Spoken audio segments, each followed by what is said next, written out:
Hello and welcome to my channel. My name is Jewett, and in today's video I'm going to do something a little different. Now, throughout my career of being an IT technician, I have found that there's this one thing that I have to deal with all the time, and that's the stigma of clients towards the IT community. A lot of times, by the time I get to a client, they've gone through probably 2 or 3 other IT technicians or people that have called themselves technicians, and they've had, you get the myriad of, horror stories.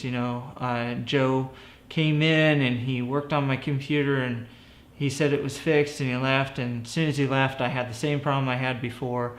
Or, I paid John to fix A, B, and C, and instead of fixing A, B, and C, I now have more problems than I started with. Or my favorite, I took my computer to Best Buy or another big box retailer, and when I got back, it didn't function, or I lost my files or something of that sort. There's a lot that goes on in our IT community, unfortunately, in the IT service community, that sometimes paints the profession in a bad light.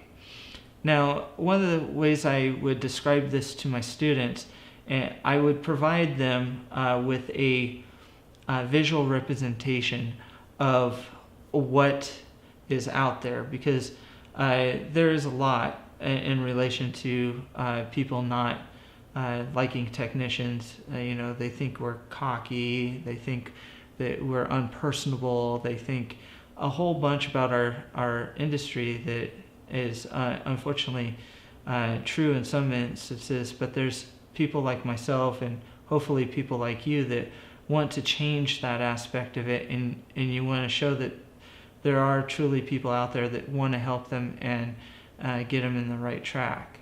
So the video I used for this when I taught in private colleges was Getting Gouged by Geeks. This is a video that was produced by CBC News. This is a Canadian news channel, and they have a program called Marketplace, where the gist of what they do with this program is they find people or industries that scam customers or have a high instance of scamming customers, and they basically try to tell the user, well, how do you protect yourself? There's some good parts of this video, and there's also some not so good parts of the video. I think the reporting could have been done a lot better. For example, in certain parts of the video, they talk about how, the A, B, and C technicians did a crappy job. They don't know what the heck they're talking about, but gee whiz, these technicians did, and then they just move on. They don't really explain to the user, like they promised in the start of the video, that they're going to tell you how to protect yourself. They really don't. They just basically go, look, this is a technician, he's screwing up, and oh, by the way, here's another technician, he's screwing up. Now, not to discredit the video, the technicians they do show, or the people calling themselves technicians that they do show, are in fact not doing a very good job at all. And unfortunately, this not only exists in the IT profession, but it also exists in other professions. I just recently had the roof replaced on my house, and I can't tell you how much trouble I went through with the contractor I ended up choosing.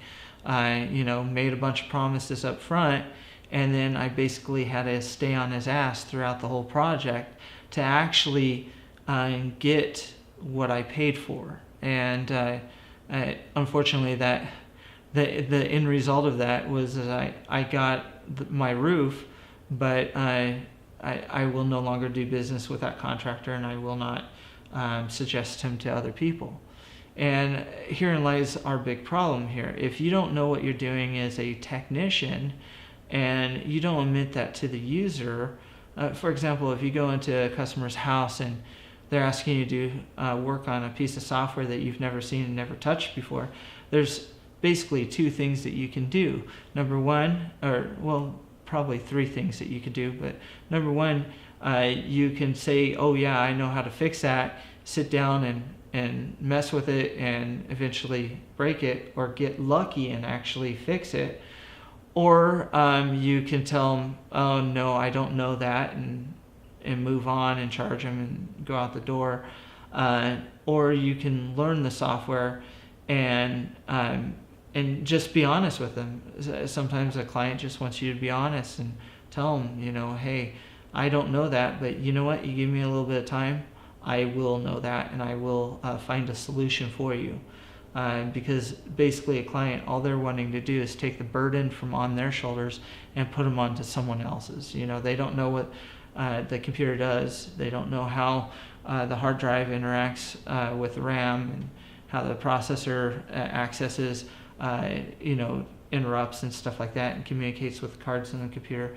You, hopefully as a technician, do know. You know the differences between a video card and a sound card. You know the differences between what RAM can go into the computer, what RAM can't go into the computer, things like that. So you can't expect a client to know that, and you can't belittle them once they've kind of revealed to you that they don't know it. Now they know that you're human, and so therefore you don't know everything. None of us can know everything. So the best approach you could do out of those three, whether you give up, try to fix it and fail, the best approach if you don't know how to fix the problem is to let the client know, hey, I don't know, but I'll find out, and I'll find a solution for you. You know, and that's the best thing you can do for a client. And we'll cover some more of this throughout this video. This intro is kind of getting really long, but again, I'm going to take you through this video just as I did my students in an actual classroom, and hopefully you get something out of it, and hopefully you find it beneficial. Okay, so again, the video that we're going to cover is the video called Getting Gouged by Geeks. Now, they open this up by talking about technicians and how they got these computers, or got this computer set up as a decoy computer, where they basically replaced RAM in the unit with a bad stick of RAM. And basically the idea is that the technician should be able to identify the problem and fix the problem with little or no effort, and put the client on to their way. So we're turning technology on the techs. Here we go. Wiring this Toronto loft with hidden cameras. Can you count 1 to 10 for me, please? The target? Computer repair techs. Either this is defective. Right. Okay, so again, you kind of see the premise of this video is they're, you know, getting the apartment set up with hidden cameras. Now, I'll tell you from my perspective, I always went into a client's location as if there were hidden cameras. I always acted as if I were being watched, and I always treated clients the way I would want to be treated. So, you know, you never know who's like doing a report on you or anything like that. Do I think sometimes this stuff is kind of shady? Yeah, but you gotta always be kind of prepared for it. I had one boss at one time that, to make sure that I did what he wanted me to do, he would hide dollars or he would hide quarters around the office in certain areas just to see if I checked what he thought I needed to check. So you never know when that kind of thing is going on. And again, I've also had previous bosses that would give a client a broken computer or work out a situation with a client and basically give me a known bad system to see if I knew what I was talking about when I worked with the client. So again, you never know when someone's kind of checking on you. So when something goes wrong with our computers, we're desperate. And a lot of us are angry too. The web is full of complaints about computer repair ripoffs. Okay, so in this section they say the web is full of complaints about computer repair ripoffs. That is very true. One thing that I've always told my students and relayed to employees that I've hired in the past is that, it takes one bad review to mess up everything that you've worked hard for. Another saying is it takes sometimes 100 happy people to negate that one unhappy customer. And the reason for this is customers, when they're happy, they don't say anything. Just imagine yourself, you buy a pizza from Pizza Hut and you get what you expected, right? Yeah, you ordered the pizza, it came with as much as you wanted on it, you were happy with it, everyone's happy and gleeful of it, they eat the pizza, whatever, you go on with the rest of your night. The problem is did you tell anyone about it? Like, likeliness is you didn't. I mean, you go to Starbucks, you order a coffee, you get the coffee the way you want it. You don't say anything to anyone. You drink your coffee, you throw the cup away, and you're done. And that's it. But if you go to Pizza Hut or Starbucks and you order something and you get not what you asked for, or the pizza made you sick, or you ordered olives and they didn't give you olives, you're more likely to tell other people, hey, don't go back to Pizza Hut at this location, or don't go back to this Starbucks, because if you ask for A, B, and C, they're going to give you X, Y, and Z, and it's not going to, you're not going to get what you want. Go somewhere else, right? So the point is you're going to be very vocal about the people that wrong you or that are perceived wronged, then you're going to be about the people that do right. And this is, again, the reason why the tech community a lot of times has a bad face, I guess is the best way to say it. The profitable home computer repair industry has sprouted up. We see computer nerds zipping around in cars. So are these geeks on wheels truly knights in shining armor? To find out, our bait computer and a damsel in distress, a marketplace producer. So in this as well, they also describe techs as, being a lucrative industry, and gee whiz, we zip around in cars that say Geek Squad or say our names all over it, and we look hot to trot and all that stuff. The problem is these big box retailers like Geek Squad and stuff like that, which is tied to Best Buy, they do go around in vehicles, and they do have this stick that they do where they have, the dress shirt on with the tie on and stuff. But the other bad element for us in the IT community is the student, or not so much the student, but the casual PC user, or the guy that built a PC at home and by luck got it working, but since he built one PC, all of a sudden he's a computer tech and he can help you with all your problems. I mean, I've had students that came into the classes I used to teach and act like they were God's gift to computers, and that they were better techs than I could ever be. But very shortly you find out that a lot of what they have to say is hogwash, and they don't have a clue to what's going on, because you go over a subject in the book or even a real world scenario, and they just start spewing out this information that was completely wrong. Talking about DHCP when it comes to like removing a virus. I mean, those DHCP has nothing to do with removing a virus. I mean, it's ludicrous. So,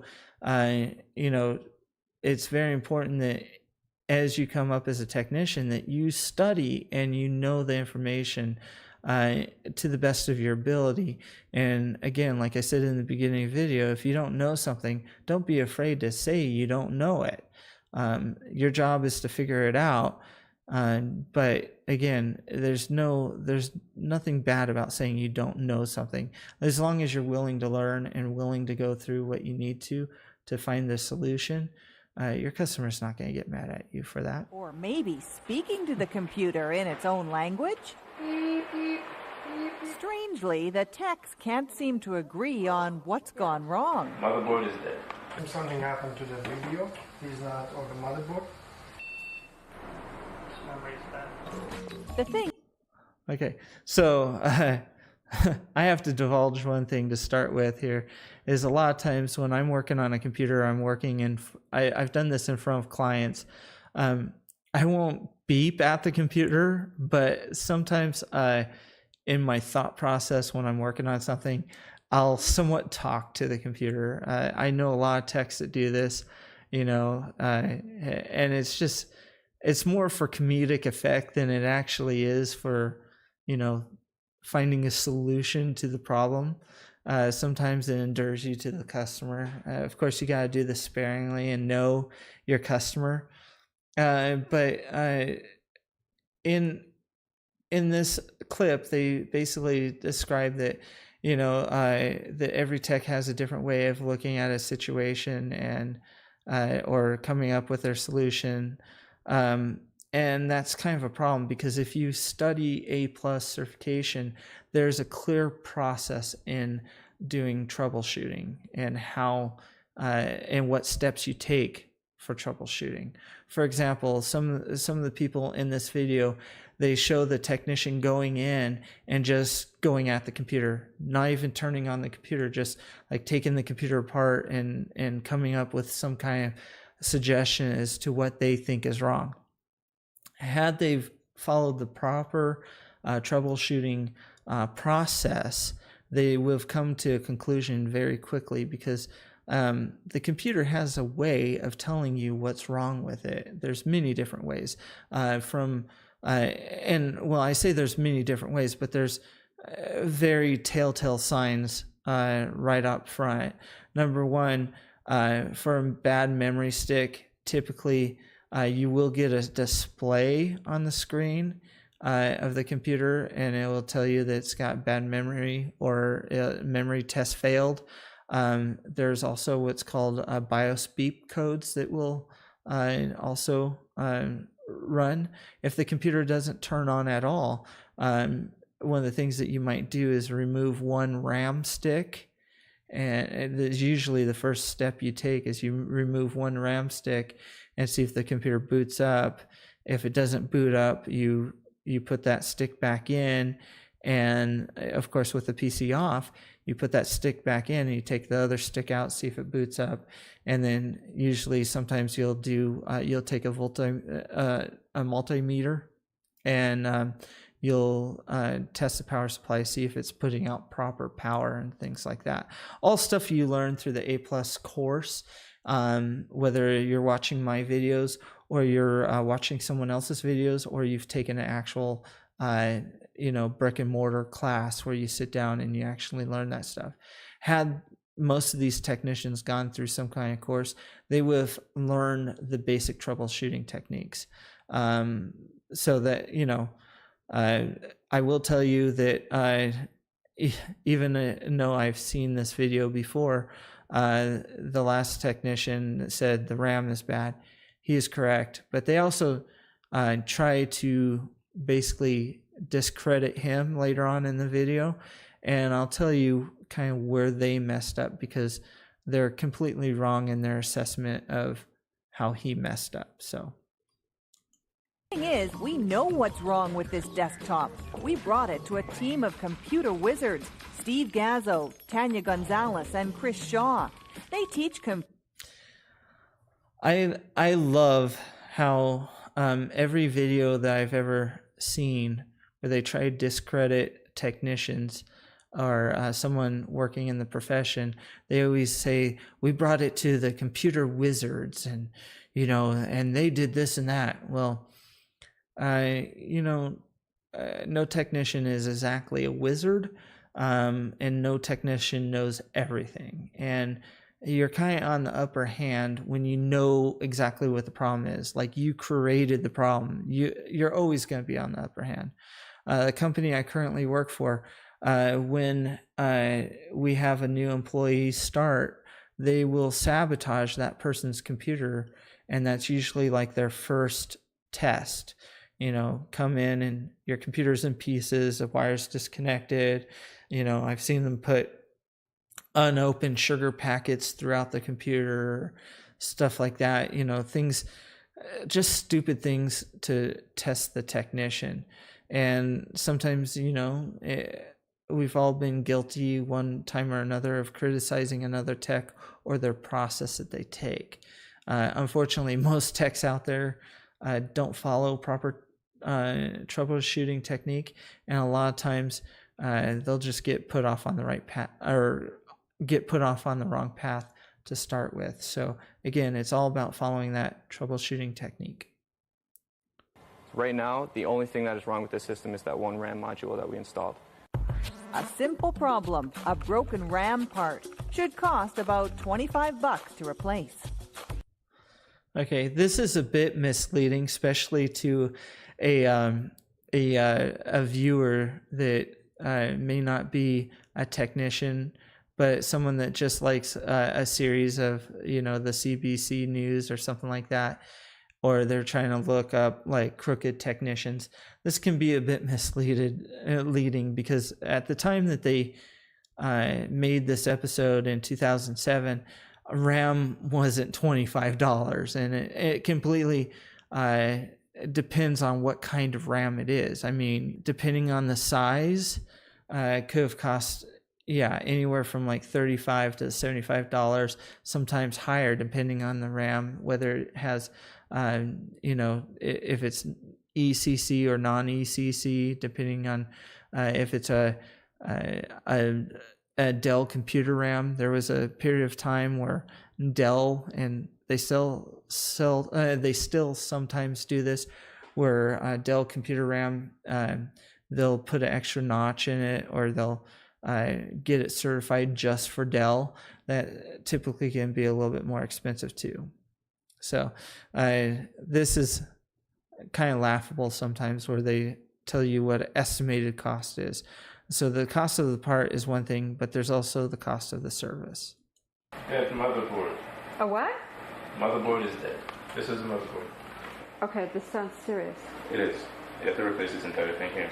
But Grade A's diagnosis is wrong. He charges us $80 for his time and tells us to go buy a motherboard that we don't need. So in this clip is kind of funny because the gentleman looks at it and basically comes to determination without doing any testing whatsoever, any real testing or troubleshooting, following the troubleshooting methodology of A+ or anything like that. He is determining that it's the motherboard, and that sometimes can be a false positive. There's things to look for on the motherboard, but you really shouldn't just shoot out an answer right away. That, again, there's error codes that the computer will basically give you, and you need to do your research. So it's very important to always have like either internet connected iPhone or something like that with you, where you can do your own research and look up the error codes. Or if you've been in the industry long enough, you will know certain error codes. The thing that some of these programs also have to remember is usually big box retailers or companies like the one they use here, which is Nerds on Site. They don't typically hire technicians that have a lot of experience. So a lot of times these technicians are technicians that are like maybe even yourself, they're just learning, and so not to discredit that. I mean, everyone has to start somewhere, but that gentleman in particular in that clip, had he done a little bit more research before coming out with that determination, it would have looked a lot different. So and it would have come off a lot differently. So it's a lot of times it's how you handle the situation. I've known technicians that will tell a client, "Oh, this is bad," and you need to spin this, blah, blah, blah, blah, and, give them a list of parts. The one thing I think this guy did very wrong is he said that the client needed to go and buy a new motherboard. That's not for the client to do. That's for you as a technician to research and give the client options. And hopefully, if you work for a company that's not being pushy on you, basically sell, hopefully you can consult the client correctly, right? Because in the coming age of IT technicians and stuff like that, it's going to become less and less that we're actually working on hardware, and it's going to become more and more where we're actually the trusted advisor to the client, not so much, the guys that come in and sell a whole bunch of parts. So just be very careful on that. Did you hear the hard drive making different sounds? What do you mean? Like the... Before I blew? No, I mean, it was fine, and then I got this. Yeah. So you think it's a hard drive? Yeah. Probably. Hard drive is bad, right? It's very bad because you have all your data on it. Very bad. Okay. Never walk into a client's site and give them like the worst case scenario, like right off the bat.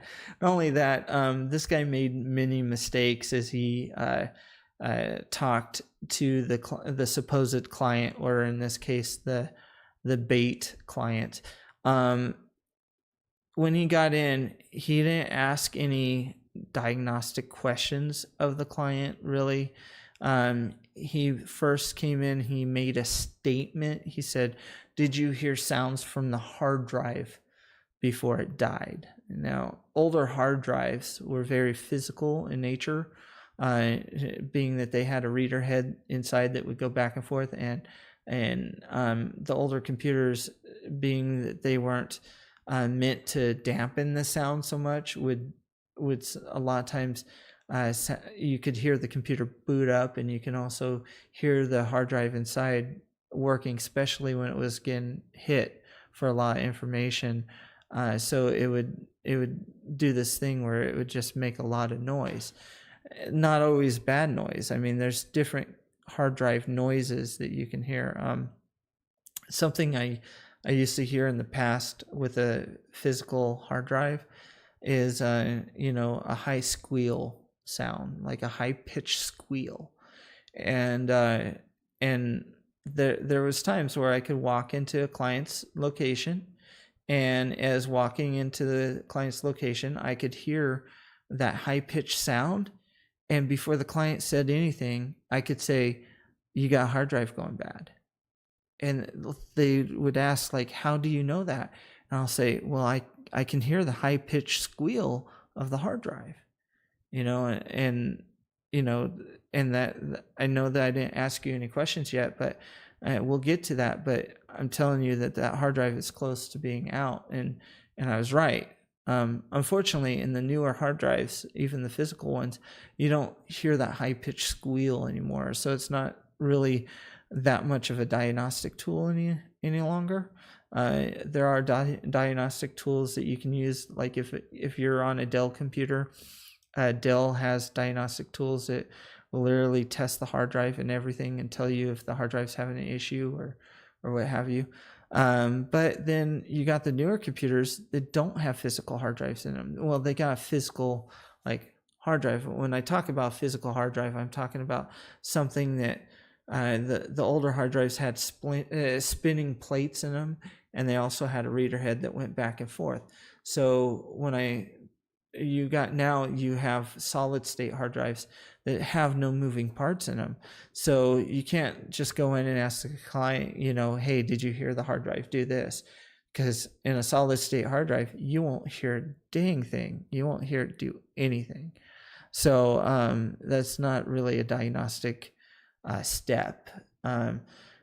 Believe it or not, the first step of troubleshooting with a client is listening to the client and asking questions that encourage the client to tell you more about the situation. And to make a client feel more comfortable, a lot of times what you will do is, as they're explaining the situation to you, not so much you repeat every word back to them, but if they're explaining to you that, they were working on, an Excel spreadsheet, and right in the middle of working on the Excel spreadsheet, the computer just shut down, and, you can ask like simple questions like, is it a possibility that you kick something under the desk? You may observe, you may not even have to ask that question. You may observe under the desk by looking at, the area that the computer's in, and you may have noticed that, there's a power strip in the back of the desk, and it could be easily kicked. Well, maybe they touched it with their toe and it shut down the system, or you can ask them questions like, when you were using it, as you were using Excel, did you notice the computer start to get slower as you went along? Did you hear the computer get louder? Things like that. And those are valid questions, because I've been in clients' locations where, the client is either a heavy smoker or has a lot of animals around, and a lot of people view a computer as being like this appliance that they set up, they use, and they never have to do any maintenance on it. Well, the problem with that is computers do need maintenance. There's a lot of fans on computers. At least in most computers, there's at least 3 fans, and being that there's fans, it sucks air in the front and expels air out the back, and in the process brings dust, cat dander, dog hair. If the client is a smoker, it'll bring the smoke through that machine, and it'll actually get this gummy substance within the machine. So whether the client smokes or not, if they smoke and it's gummy inside the machine, it can create a short circuit and burn out components on the motherboard. That's one thing that can happen with the motherboard. Or if the client has had the computer for a while and has never had basic maintenance done on it, it could suck in just even a client's location that has no pets, has no, they don't smoke, and keeps their house very clean, can still have a computer that is just bombarded with dust. I've opened up clients' computers where I've opened the side of the case and literally huge chunks of dust balls come out. And the problem with dust is, as it builds up over time, it will actually create a blanket on the components. And when I say blanket, I mean blanket.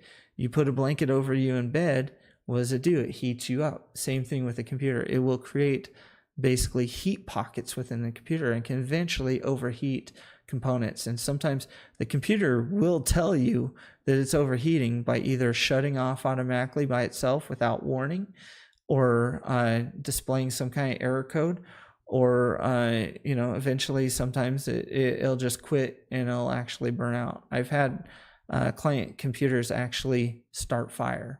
Not the motherboards and stuff like that are designed to put out fire if they start on fire. As far as like they're not made to burn easily, but I've literally seen burn marks on a client's motherboard because they had too much dust in the system, and it short-circuited. It completed a circuit from one location on the motherboard to the other, sometimes in a short distance, and it burns out the motherboard. It's completely possible. So the first thing that you need to do is you need to talk to the client and like understand what happened at the time of failure. And a lot of times that can pinpoint you to exactly what the problem is. You're still going to do your diagnostic steps. You're going to still sit down, see if the computer is displaying any kind of error code or anything like that, because just taking the cover off the computer is not going to do a whole bunch for you. And in this case, this guy's a complete idiot, unfortunately. And he's throughout the video. If you watch the whole video, which I have included in the description of this video, this guy's not the brightest tool in the shed, or the sharpest tool in the shed, I should say.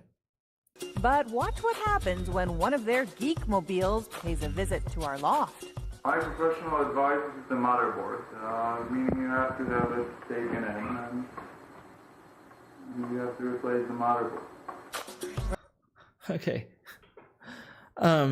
What I'm about to say is going to ruin my chances of ever being sponsored by Best Buy, of ever being sponsored by Geek Squad or any of those companies. And if you work for Best Buy or Geek Squad, let me just say this.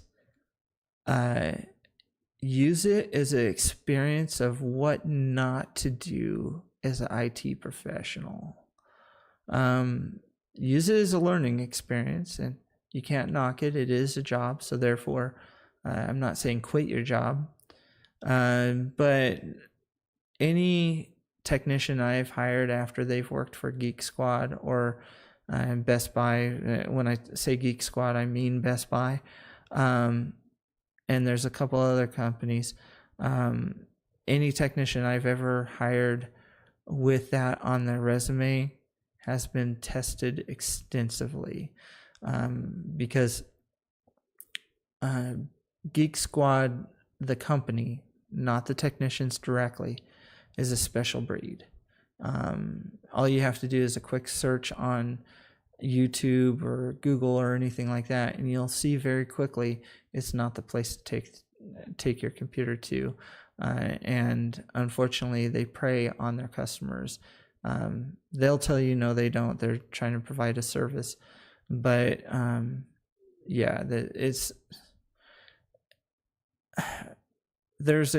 I ran my own company, one of my number one referral services was Best Buy and the Geek Squad, and I don't mean that they were basically advertising my company.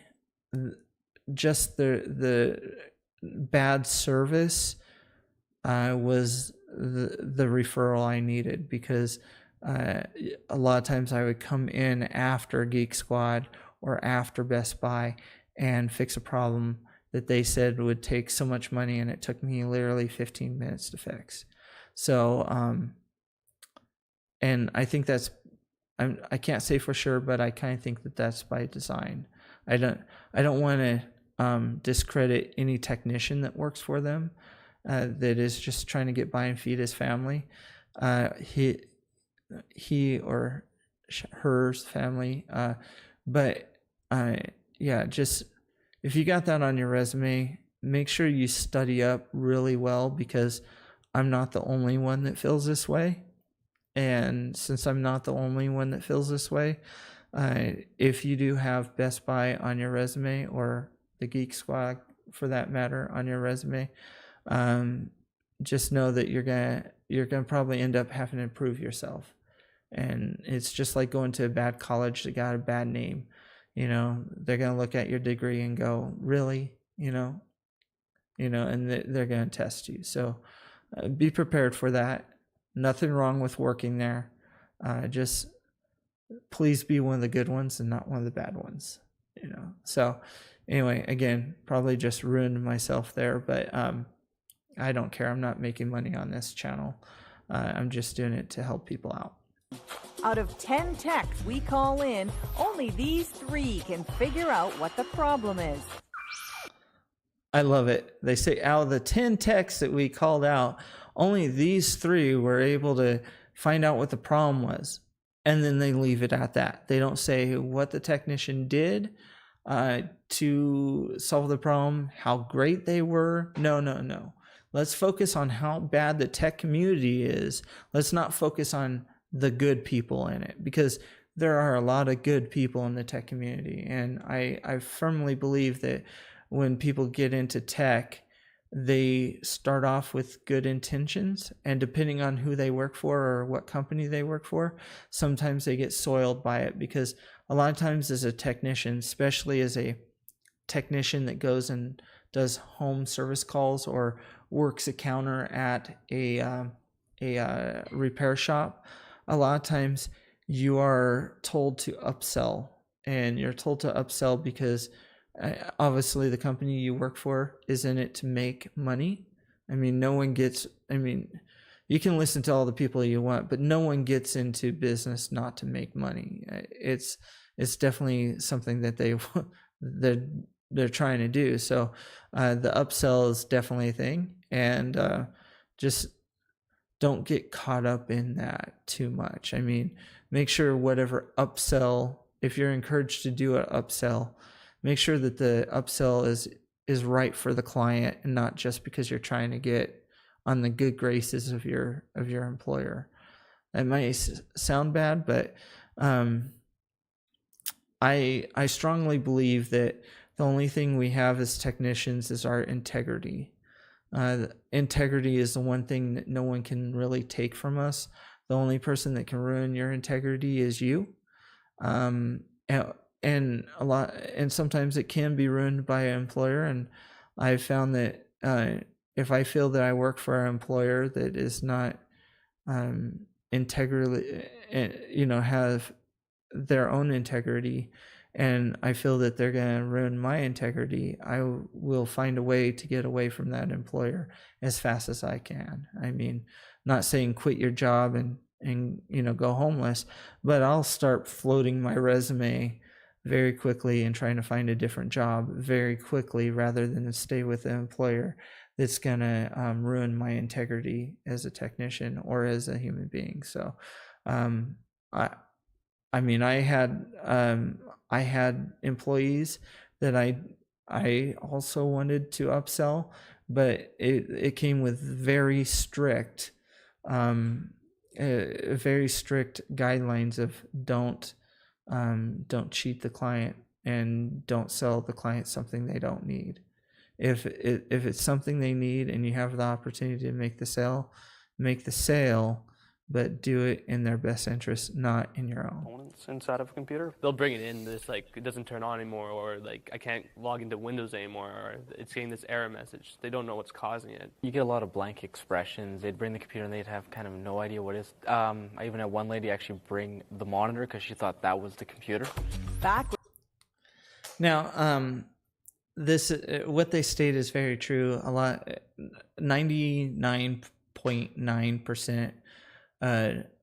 Maybe I'm going too high there, but a lot of the clients, let's say 85% of the clients that you have, won't know how their computer works. They'll typically start their computer up in the day. They'll sit down. They'll do Microsoft Word on it. They'll do, if they're a little bit smarter, they'll do Open Office or something like that on it. They'll view the internet. They'll do Facebook. They really have no clue of how the computer works or what the actual computer is, right? So I've had technicians tell clients to bring in the hard drive, and that's sometimes a misnomer as well, because on some computers, even nowadays, the hard drive is the monitor. I mean, you got all-in-one computers where the monitor and the components of the actual computer are all one thing. And in 2007, that was still a thing. There was all-in-one computers. Look at the Macintosh, the iMac and things like that. Their computer was all one contained system. So for someone just to bring in a monitor because they thought that was a computer, you can either look at them and laugh, or you can explain to them and help them out and stuff like that. So you have to be sympathetic to the client. I've had lawyers, I've had clients where I've gone into their office and they're a lawyer, and the first thing they'll say to me is like, I'm so stupid when it comes to computers, and I'm an idiot with this thing. I'm so stupid, basically belittling themselves. And my first thing to them, and what I typically say to them is, look, I'm not a lawyer. I know some things, whether they're illegal or illegal. I know what to do properly and not to do properly. But if you put me in a court setting, I look at you and just look at you like I'm completely harebrained stupid. I work on computers every day. I work on massive data centers every day. This is what I do day in, day out. So therefore, you can't expect to know what I know when I walk in, because I don't expect to know everything about the law. I just, if I did nothing but law dealings all day and what the law is and how it pertains to anything, I would be a lawyer, So, that being said, you can't take advantage of clients just because they're stupid. I mean, and it is a cocky thing that a lot of technicians do. They'll have a client come in and say, I don't know what's wrong.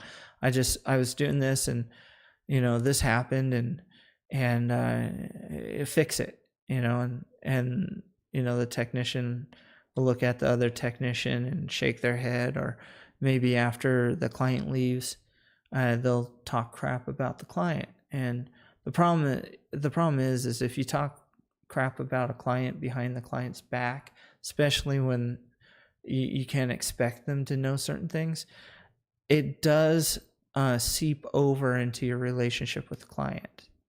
I know it sounds weird, but when you go in front of the client, that conversation you had with the other technician, or maybe your preconceived determination on that client does kind of shine through a lot of times, and I've seen it happen. So a lot of times it's best not to say anything, and I know it goes back to like you were in school, in grade school, and if you got nothing nice to say, don't say anything at all. But I mean, really, you're the advocate for your client or your user. I refer to anyone that's a customer as either a customer or a client. Even in my current work environment, no one pays me directly. It's I'm a level 3 technician or a level 3 systems specialist. So a lot of times, by the time an issue gets to me, it's gone through about 2 other people. So typically, I just it's best to not think ill of your clients and have their best interests in mind. It will work out a lot better for you and your career in the end. Trust me on this. We have nothing because this computer doesn't even turn on. So many varied verdicts. We wonder how trained these people are. The insiders we speak to say tech training is inconsistent at best. It was so I like the guy from Geek Squad says this computer won't even turn on. Well, if he's smart enough and knew and had the proper training, I'm not exactly that he's not smart enough. That's probably the wrong thing to say. But if he had the proper training, he would know just looking at the motherboard whether it turns on or off. Will typically have an indicator light on it showing that it's getting proper power. And typically when you press the power button, even on a computer that's not turning on completely, you will see the fan spin up. And if the fan spins up or the computer attempts to start, like to the point it does a mem test and then shuts down again, you will see that by having the side of the case open and literally doing that diagnostic step, and if you press the power button, it kind of acts like it's going to turn on and turns off. That's usually a good sign that there's some issue with the RAM. And, again, those beautiful error codes, those audible sounds that come from the computer, the beeping sounds. With different manufacturers of motherboards or computers, those sounds are different. So, it's typically with different BIOS manufacturers, those sounds are different. They read a book and they get hired. So I guess the screening process for hiring a technician is not as good as what it should be. But when we bring... Okay, so the statement, they read a book and they got hired, everyone has to start somewhere, right? So in the IT community, we have what we call tiers, okay? So Basically, any company that hires you is going to hire you in some kind of tier. And in the IT industry, it's usually 3 tiers. So you got your tier 1, your tier 2, and your tier 3 technician. So tier 1 technician is your lowest common denominator of a technician. And like it or not, typically that technician is someone that is just starting out, typically a person that did read a book or watched videos like mine, or other videos, or gone to a brick and mortar school, and they got the basics. You know, they passed an A+ exam, hopefully. That's the best scenario. A person who passes an A+ exam, that's definitely one of the best scenarios there, because you get a good diversity of information and understanding IT. But you all start in level 1, and that's going to be the technician that's going out to the client.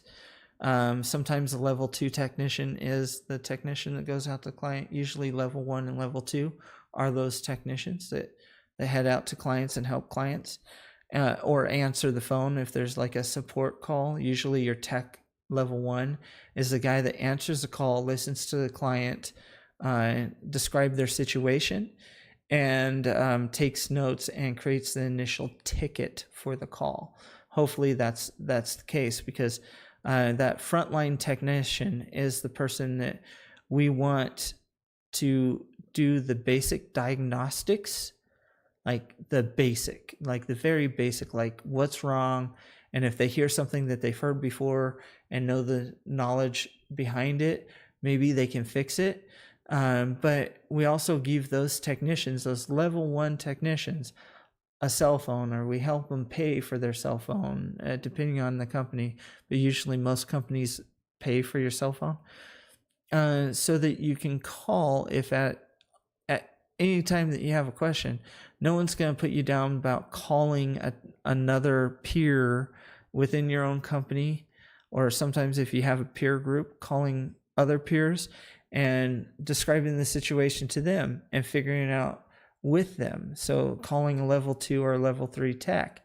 I am a level 3 systems specialist right now, so I get calls all the time where I have level 1 or level 2 techs come up to my desk all the time and ask me questions, and I help them out, and hopefully they only ask me that question 1 or 2 times, and hey, they get the knowledge. Eventually, as you build the knowledge, you step up in level. That should be the goal. Usually the tier 1 tech is the tech that's getting into the industry and basically finding out if they really want to make this their career, and it's kind of a weeding process. Okay, you'll get someone that gets into a level 1 tech job, and they'll try it out, and maybe it works for them, maybe it doesn't, and maybe they'll find out that they're better at sales than they are at fixing computers, and then they go into sales. That's perfectly fine. That's what being a level 1 tech is about.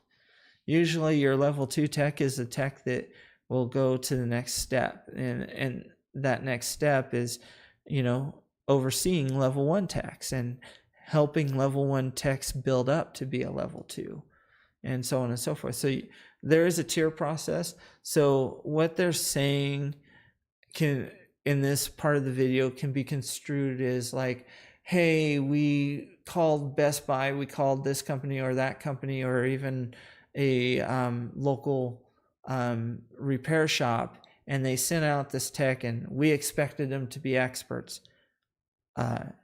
The definition of expert is someone that does it for a living or for a job, right? So I can, if I go out or not expert, I'm sorry, but a professional. Okay, so a definition of a professional is someone that does a task every day for their job, okay, or does something for pay. So if I go out and I sell a house, and it's the first house I sold, but I say, hey, I'm going to make this my career now. I'm now a real estate professional. Doesn't have to be any real high training behind that. I mean, as long as I can sell houses and do it legally, and as long as I can get my realtor's license or pass a test, I'm now a professional, right? Or an expert. So, this can be misleading to the client. If you go out and you help a client, you are a professional. You're a professional in your industry, and hopefully you act that way. And hopefully the client feels better after you leave. But I like this misnomer of like, oh, we called you out and we expect you to know everything. That is wrong. I mean, as I said earlier, it's not that you have to know everything. It's just know your limitations and be honest and have integrity in what you do, and you'll never piss off a client. And this time, we drop off a laptop with a small problem created by Chris Shaw at Humber. So what should they do to fix this problem? What they should do is just run a reinstall of Windows, and this will reinstall all the system files. You're done. You get the laptop back.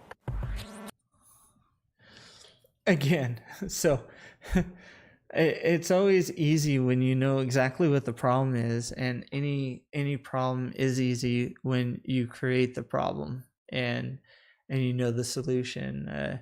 So I can't down talk a company for that. Now, I will tell you, and again, I'm going to kill any ad revenue I ever possibly would have. Again, I'm not doing this as a way of making money. I have a day job.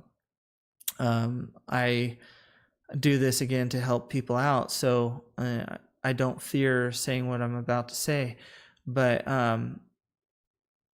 I am very against any user or client or customer taking anything to a big box retailer such as Best Buy. And I mention them because they have a repair center, Geek Squad, Office Max, Office Depot. I used to work for Office Max as a customer service representative and also as a computer sales representative. So I know the inside there, but they've taken on certain practices since that I don't agree with. For example, you take your computer to Office Max or Office Depot, and I'm kind of putting them out there because I've personally gone to these locations and filed complaints. Specifically, I've filed complaints about privacy violations, not on my own computer, but on their customers' computers. And I've also filed HIPAA concerns as far as if you go to Office Depot or Office Max, they're both the same company now. When you bring it in, they'll actually set your computer up on their diagnostic desk in the middle of the store where customers walk by. There's a problem with that. There's privacy concerns. What if they pull up, what if you're having a problem with Excel or Quicken and they go to pull up the program, and usually when you pull up Quicken or any kind of financial software, the first thing that comes up on the screen when you pull up the software is your balance of your bank account or your latest payments and stuff like that. So I've always had like privacy concerns with them. I don't know. I can't really comment on their ability to fix items. My biggest complaint with them has been privacy concerns. Is the fact that Joe or John or Jesse or Tiffany or whoever you want to say can walk by, and everyone has mobile devices now and can easily take pictures of your screen going by. So I've always been leery of their services based on that fact. So I would just say, taking your computer to any place like that, I'd be very careful on doing that. And again, so they're not the only ones, but any company that basically opens up your computer so that the public can see it in the middle of the store, I'm not good with. And again, if you want more reasons why I don't like Best Buy or Geek Squad, just do a search on YouTube of Best Buy or Geek Squad in computer repair horror stories. There's tons of them. So just be careful of that. For this second test, again, a clear problem. A corrupt system file. That shouldn't cost more than $60 to fix. But as we shop our bait laptop around, a strange thing happens. What I can do is try to run a diagnostic test on it, find out if your wireless card is defective. Before you know it, this tech from Geek Squad tells us we might need a new wireless card and might have to spend more reformatting the hard drive. We were encouraged to recommend upgrades. They need more RAM, hard drives, new antivirus software, etc. There were always... So what's funny about this clip is in the beginning, they basically say, oh, it should cost like $60 to fix this computer. Well, in the interest of full disclosure, I typically don't touch a computer for as a side job or anything like that, or for a client for anything less than usually about $100 to $125 an hour, depending on if it's a business or a home computer. There's a couple of factors to that. But those factors for me is one, I have a day job, and any computer I work on outside of my day job, and there's no conflict of interest there, but any computer I work on outside my day job is on my own time, which I find valuable. So therefore that's the reason for that higher charge. Not only that, being that I have the level of experience I have now, that I've been in the industry for 19 plus years, the typical problems such as reloading an operating system or something like that, will typically, I can figure out and get it in the process in a lot less time than someone just starting out in the industry.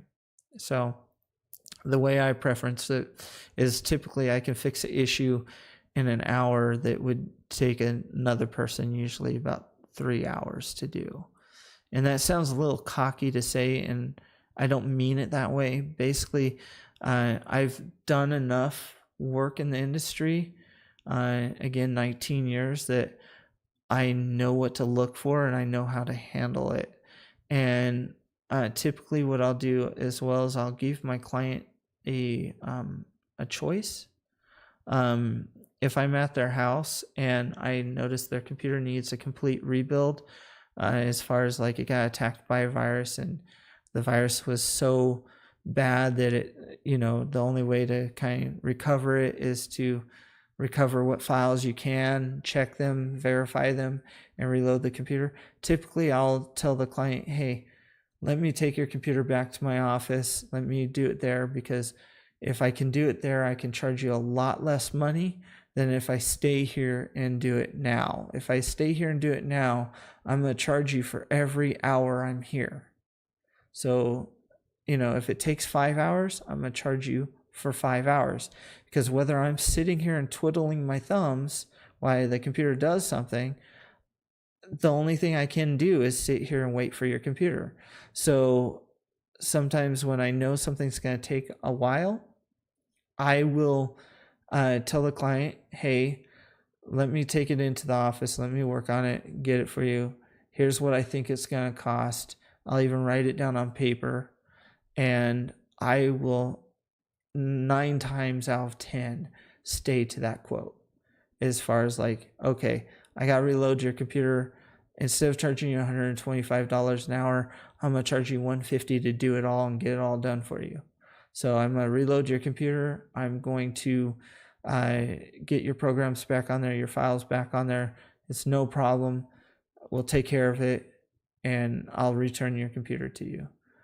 If I tell them a price and I tell them what I'm going to do, I will honor that price. In the state of California, you're required to honor a price. Not only that, as a technician in the state of California, you are required to provide the customer with a quote of service, basically saying what you're going to do.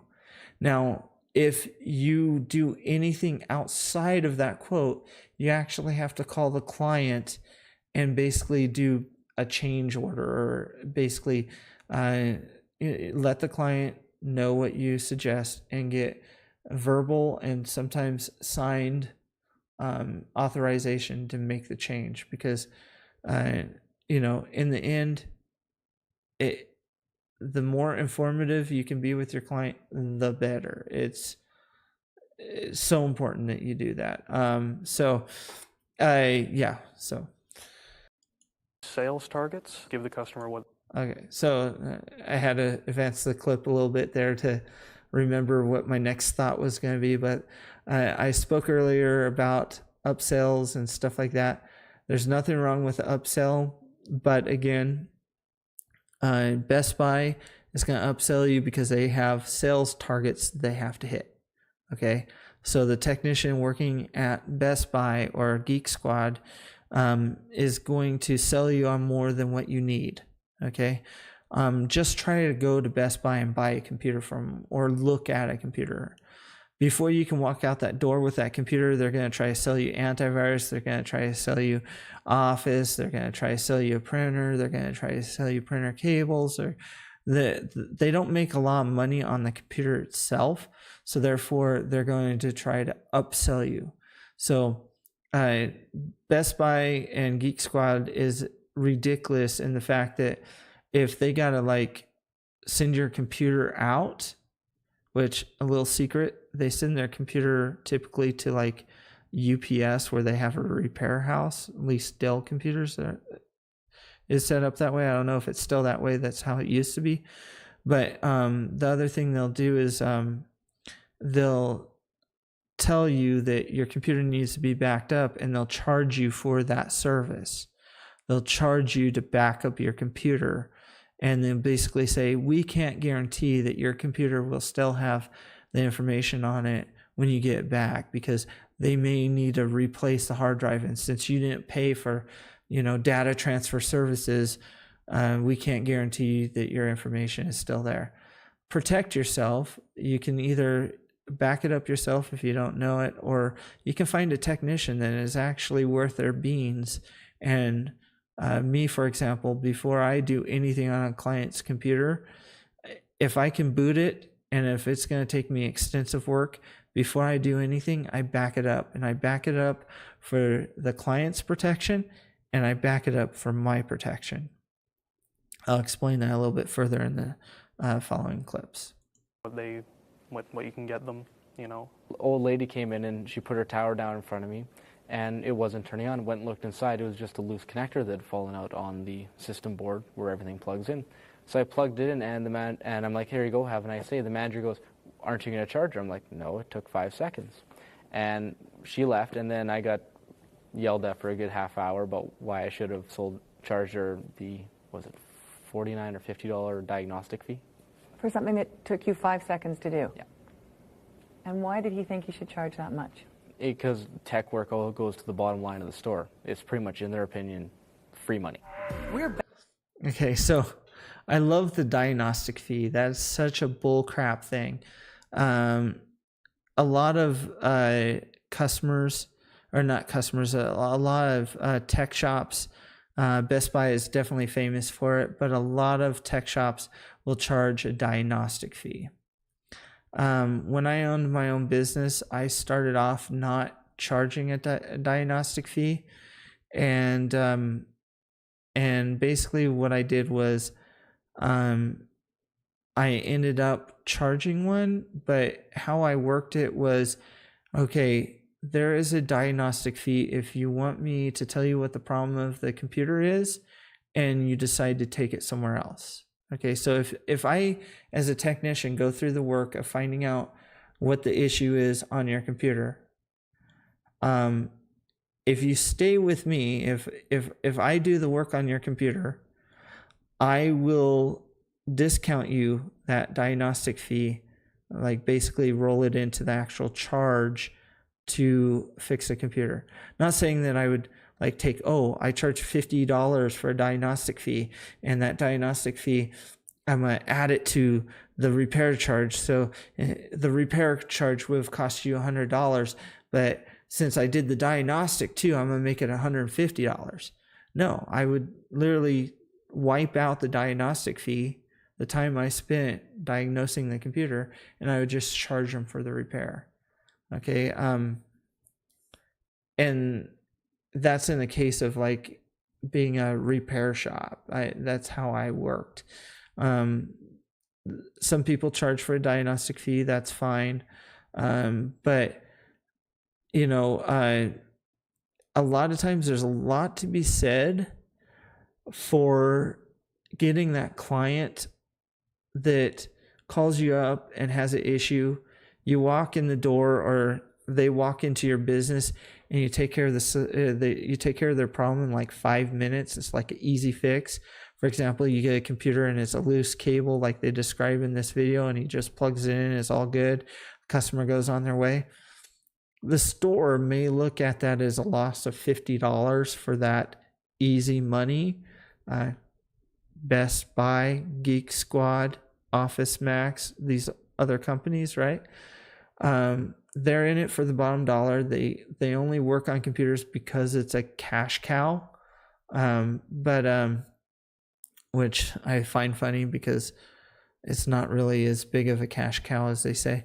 The thing is if you as a technician go out and you fix a simple problem, and I've gone even as far as like I've literally driven 35 miles to a client's location, walked in, plugged in a cable, and was done.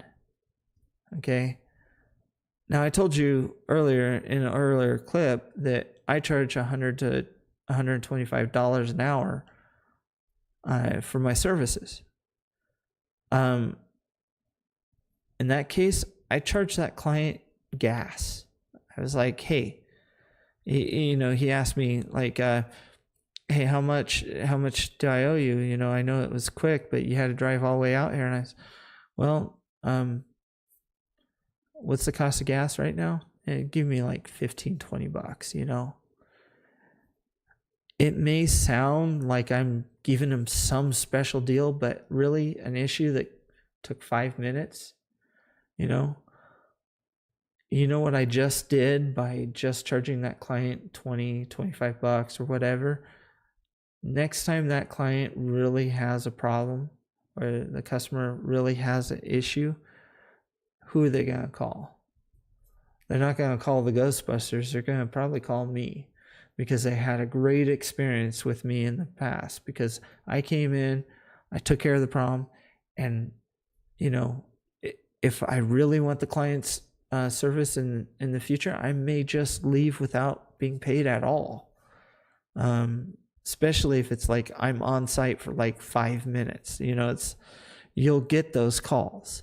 So sometimes losing, you end up winning. And I can't tell you how many times that's worked out for me. So, I have people that I now call friends that started out with a call like that. And I got their business. And when I was no longer in business for myself, and I went to work for a corporation or something like that, I still keep in contact with those people, or go have lunch with those people. And they're still great friends. So, and they are my biggest advocates and help me in places I would never ever think someone could help me. So don't be afraid to do the free thing every now and then. And you never know.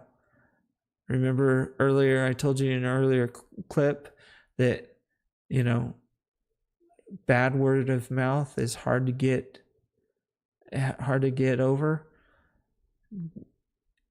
Good word of mouth is invaluable. It will make or break you. So it doesn't hurt to have, the client out there singing your praises because you came to their place and it was a 5-minute issue and you fixed it and you didn't charge them. You know, they tell their friends, they pass your cards around. Next thing you know, you're doing work for everyone else that they know. It's funny how that stuff works. So. Did you figure out what was wrong with it? There was a Trojan virus. A Trojan what? What's Trojan is like the oldest virus around. It just starts corrupting the whole software. Yep, 2 out of the 5 stores say. So, in this clip, it's still the issue where they removed the operating system files, so you had to reload the operating system to fix the computer. And basically, they had a couple computer shops state that it was a virus, you know, and the computer had to be reloaded. And gee whiz, that's the only way we could get the virus out. If I ever have a client come in and they have a virus, or I go to a client's location and they have a virus and I have to clean it out, I always save the logs. Every antivirus program out there, when it detects a virus and it cleans it, it leaves a log file. It tells you what it cleaned or what it quarantined. If you use a tool such as Combo Fix or some of the other ones out there, CC Cleaner or something like that, they all leave log files and they all tell you what they touched. So I would always either print out or compile in a document that I would leave with the client so they could see what I actually cleaned out of the system, so that I wasn't given a load of bullshit. In this example, you know, you don't know. There could have been like a Trojan on that computer, even though they say in the video that you know, it was just a regular operating system and they removed some system files and all you had to do was reload Windows. They didn't say that computer was loaded brand new before they took it out to these different companies. So you never know. There could have been an issue like that. Later on in the video, we find out that it's not possible because they have another technician that looks at it, says he reloads it and sends them off, charging them $40 to do so. You know, that's fine. You know, but don't bullshit a customer. You know, like, oh, I had to reload your computer because I found a virus, and then have nothing to back it up. You go to Best Buy or any of these other places, they will do that and not have anything to back it up. They find a virus. Remember, we gave the laptop a problem that's easy to fix, but Chris Shaw warns we might have to shell out for something worse than an imaginary virus. What's the worst thing that could happen when we bring this laptop in? Charge you for backing up your data, replacing your system. Ka-ching, ka-ching. Mm-hmm. Okay, and that should not happen. No. Okay. No. But it does happen. Oh, yeah, over and over. And boosted prices are popping up again. Happens Back more at our than you loft, know. here comes a tech with Computer Doctors, a big company in the Toronto area that claims to offer exceptional service. Usually the chips, individual chips, are $40, but I'm just going to charge you $35. Oh, thank you very much. That's very nice of you. Seems like he's giving us a deal, but Steve tells us he's not. In actuality, you can find the same amount of RAM for half that. So what I really like in this section of the video is they try to berate the technicians for what they charge on RAM, and some of the costs are a little bit outrageous for the time and place that this video was created, or this report was created. But I'm just going to tell you one thing. As a technician, as a service provider, I'm not going to sell parts at cost to the customer. If I'm required to hold stock of parts in my company, let's say I don't own a company any longer as far as a repair shop or anything like that, But if I'm required to have stock, let's say keep a certain amount of each type of RAM in stock, or I'm required to keep a certain amount of hard drives in stock to have readily available for the customer if something breaks down in their computer, I am going to increase the cost of that, because I have to keep stock. Now, it could be a multitude of factors on what I charge on the RAM, whether it be that at the time I bought the RAM, it was more expensive than it is now when the customer's getting it. For example, I bought the RAM when it was $65 and now it's $40. I'm still going to charge $65 because I got to recoup my money, right? So that as a business owner, you have the right to do that, to basically add, additional cost to the RAM or whatever part it is to a certain degree, right? And of course, if you do that, you're going to have a wholesale license because whatever markup you make, not only are you going to have to pay taxes on the product, but you're going to have to charge your customer taxes, right? And the sales tax that you charge is not yours to keep. It goes to your local municipality, or have a hard time with words sometimes, but it goes to your local government. It goes to the state. So therefore, you have to charge sales tax depending on what state you're in. And when you charge that sales tax, you have to have a record of it. Okay, so there's a whole bunch of administrative back end that happens with selling parts. But again, like I said in an earlier clip, you are a trusted advisor to your client, right? So if I had a client that needed a part, typically I would offer them a couple options. Number one, they could buy it from me if I had it in stock, and I would tell them what the price was. But I would also offer them a solution, like an alternative. I have even gone as far as pulling up the website on like Amazon and Newegg or any site like that sells computer parts, pulling up the part that they need and saying, okay, if you have an account with Amazon, go ahead and put your account information in and buy this part. When you get it, one of two things can happen. You can call me back out and I'll install the part for you. Or if you like, right now, I can show you how to install the part so that when you get the part, you can install it yourself. For example, with RAM. RAM is not very hard to install. There's a few basic things that you got to know when you're installing it. But realistically, if you teach someone, they're going to like you a lot because you taught them something they didn't know before, especially if it's someone that really likes their computer and really likes to, it would like to know how to work on their computer, but for the most part, they play games on it right now. What is it going to hurt you to show them how to install RAM? It's not a big deal. I mean, you can come back at me with like, well, if I show them how to install RAM, they're not going to call me out anymore. Yeah, they will. They'll call you out for other reasons. And they'll be more likely to call you out because you helped them out the first time.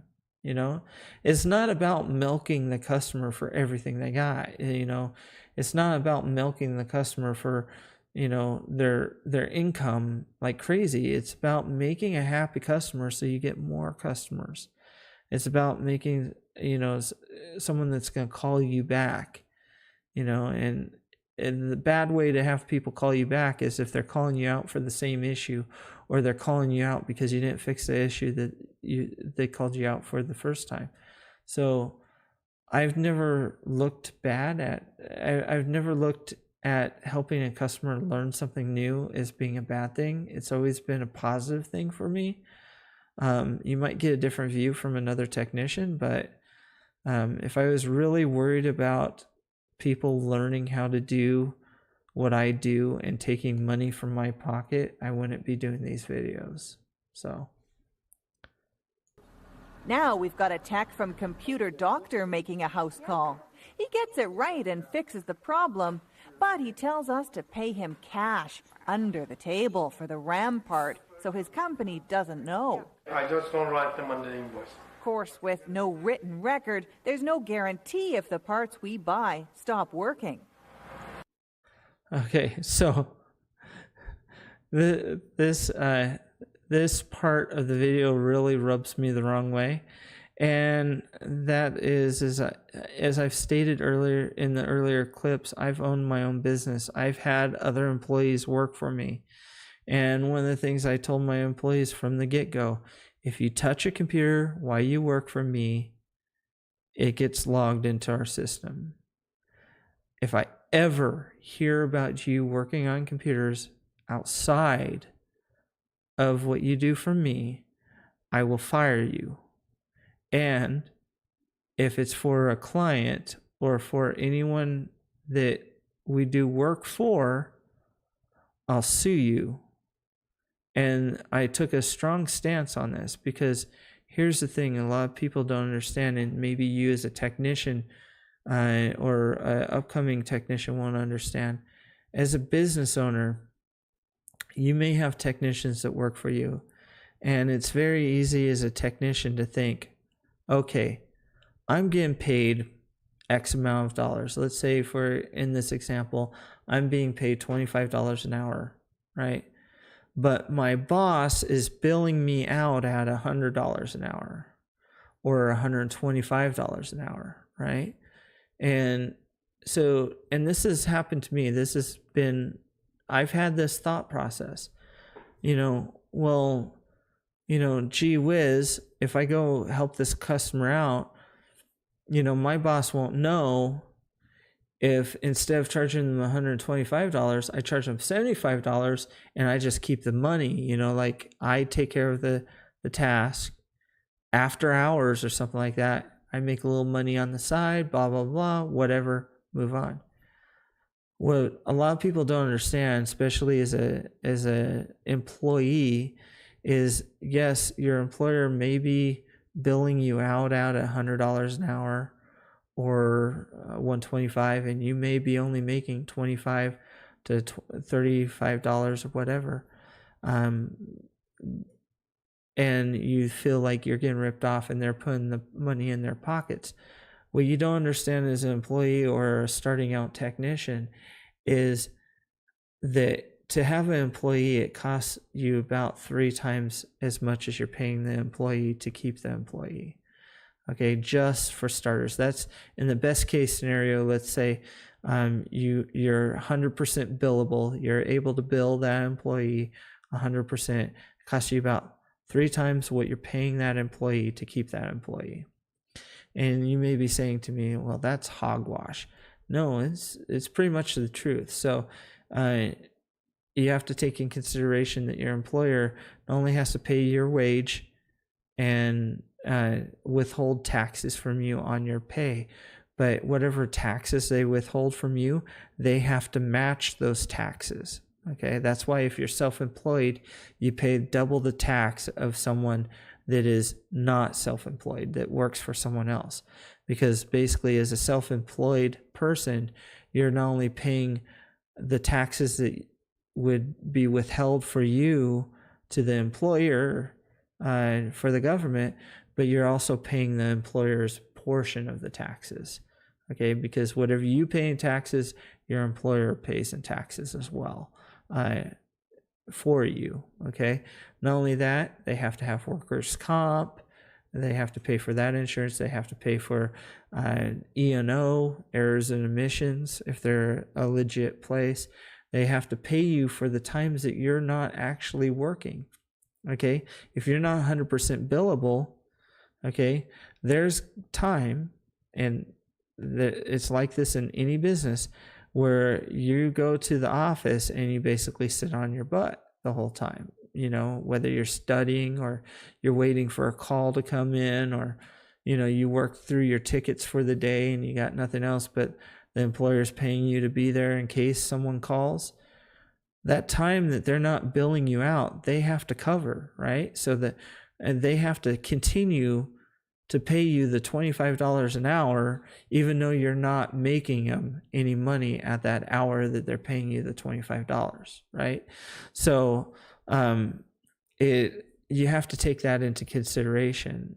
There's a lot of stuff that happens in the back end that no one will truly appreciate as an employee until you've owned your own business.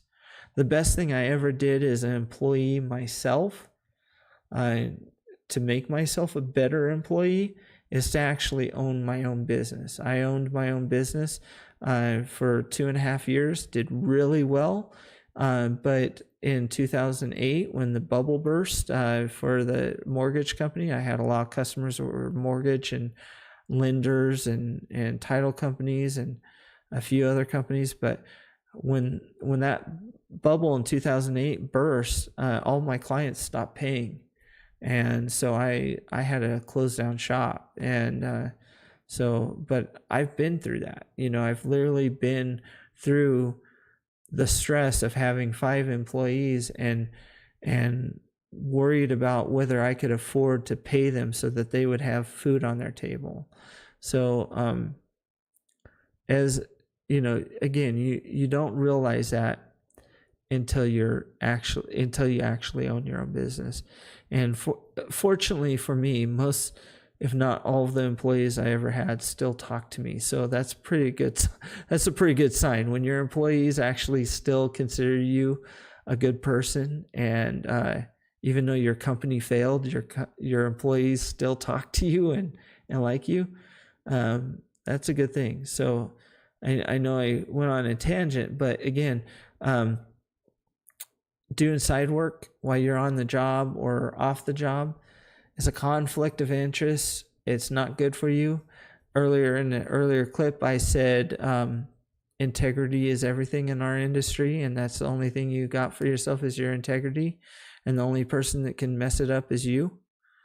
And I meant it, and trust me, people will talk. And I live in a small enough town that it gets around pretty quick, and you'd be amazed how much it gets around in bigger towns as well. So integrity is everything. You do what this guy did in this clip, everyone knows about it, and every possible employer that you will eventually talk to will know it.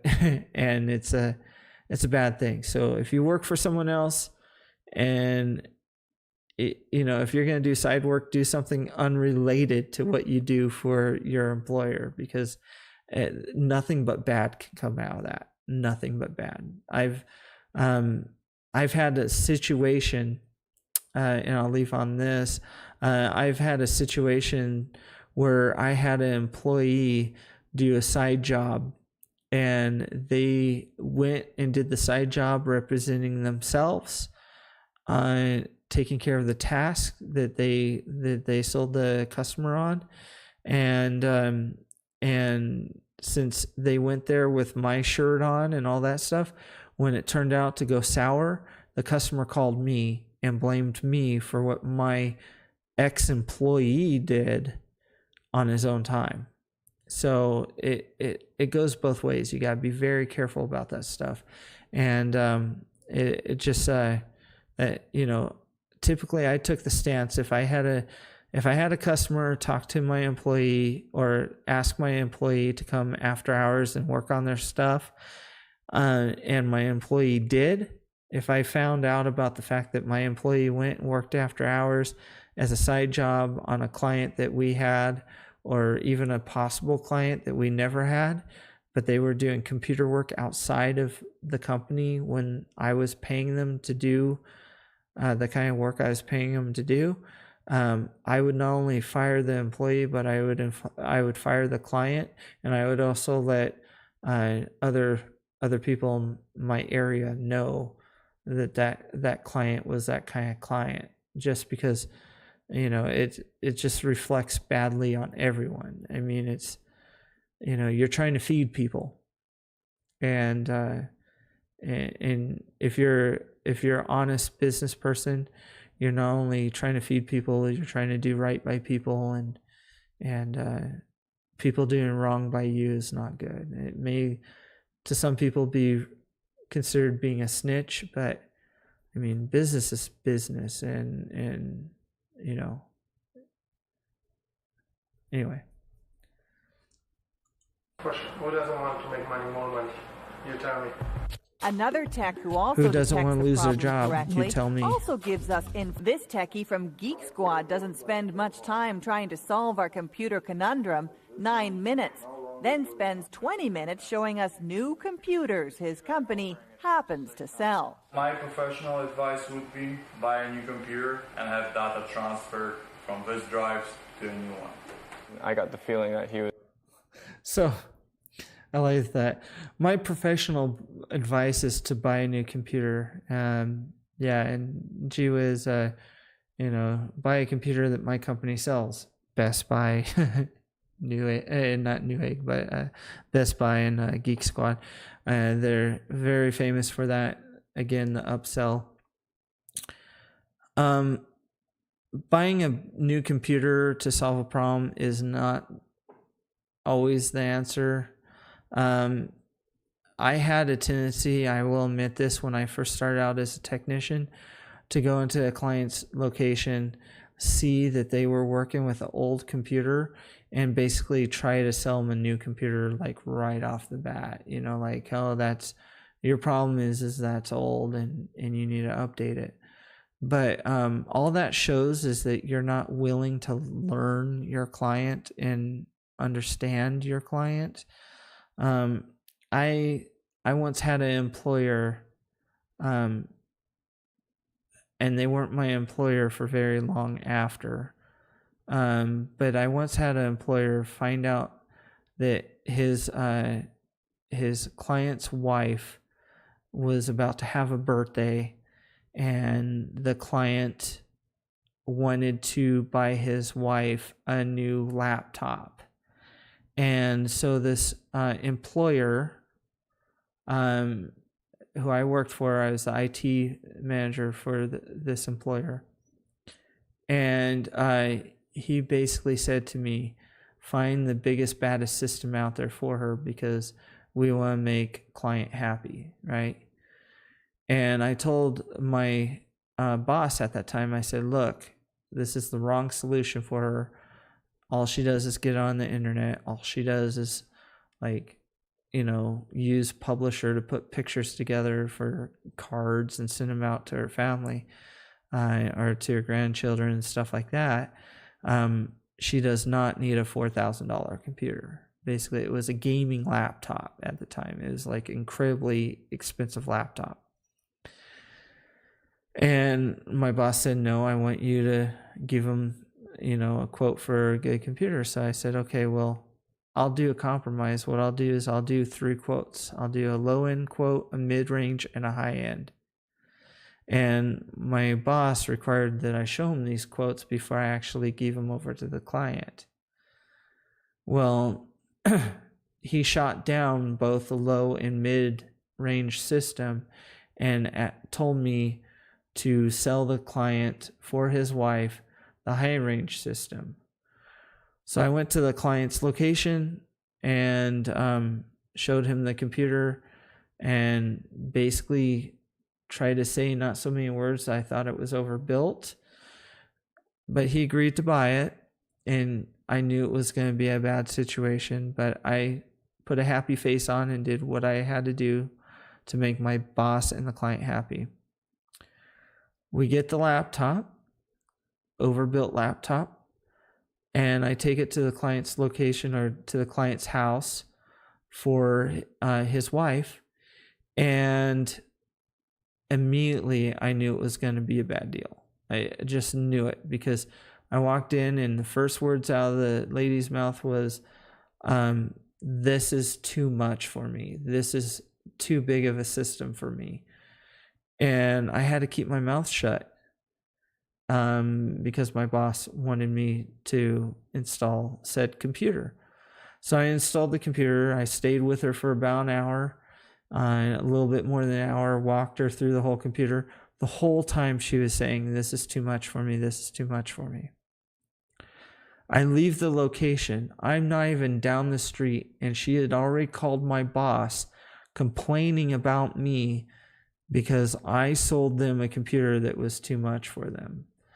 And my boss at the time threw me under the bus and and basically I was made to look bad in front of the client, in front of the client's wife, and then the boss acted like I was the one that came up with the whole solution, and I wasn't. It was a case where I allowed someone to mess with my integrity, and that has never ever happened again.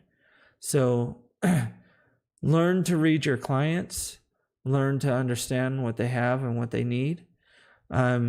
If you go into grandma's house and all she does is view the internet, you may look at her system and go, man, that's an old system.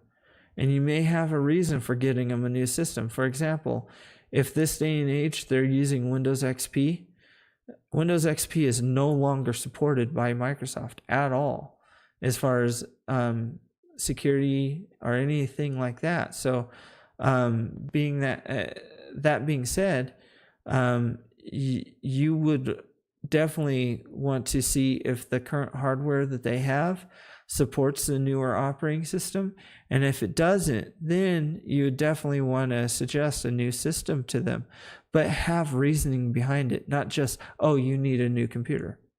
You need a new computer, and here's why. This is why you need it. And here's my reasoning behind it.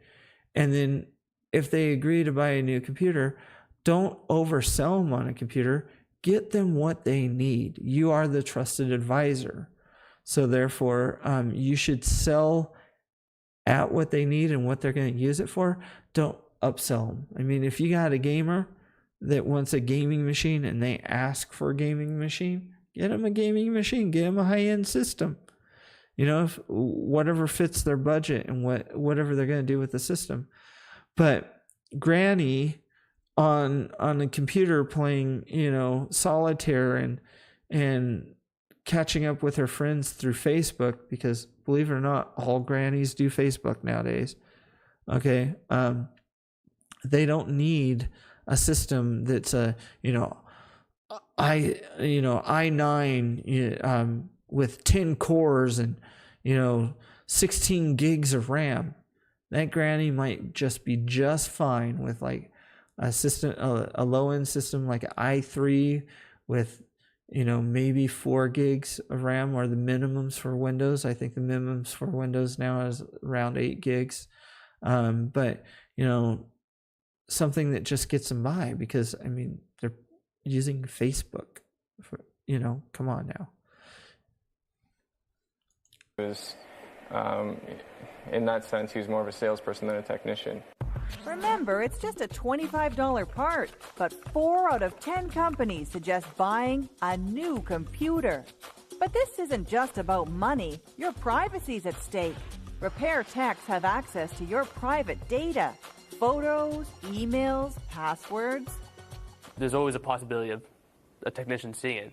Now, some technicians might go snooping for it, like actually seeking out to find it. Some people just might stumble across it. It all depends on the person, really. In fact, in the U.S., a Geek Squad tech who worked at Best Buy has been fired for copying customers' private info. Okay, so this is a bit of a situation. So what they describe in this video, and if you watch the full video, you will see what they're talking about. They're talking about technicians having access to your private information. This is the case as a technician when we're working on a computer, whether we're using administrative access, whether we have to break into the system because a user lost their password or because the system isn't secure to start with. Chances are we're going to see information that not everyone sees, at the same time, if the system's not properly configured and doesn't have the proper protections in place, that user's information is probably already out there. I mean, if they go to the wrong website and insert their card information, I mean, as the years pass and with all the social websites and stuff like that now, we give more and more of our privacy away. Okay. As a technician, it is not okay to go snooping through a client's system.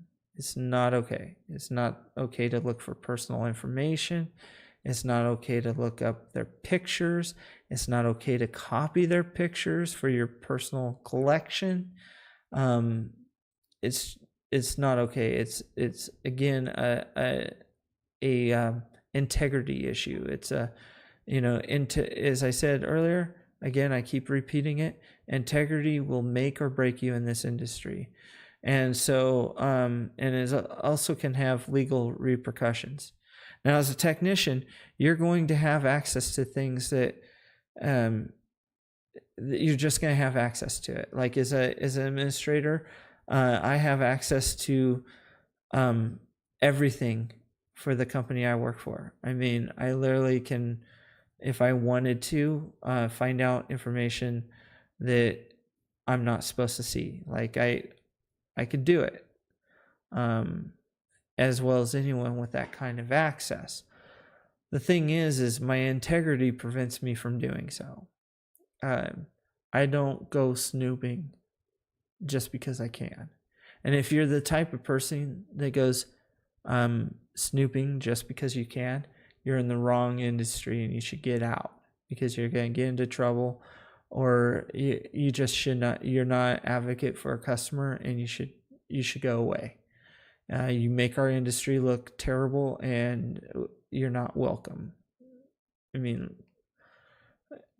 the only thing you should look for on a computer is what you need to fix the computer. Okay, so I've never gone snooping on any client's computer.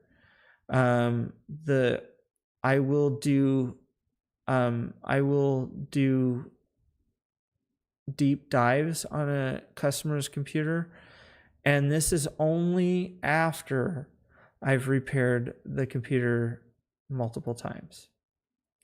One such case, I had this client that, came to my place of business and basically complained about how his computer had a virus on it. So I cleaned out the virus.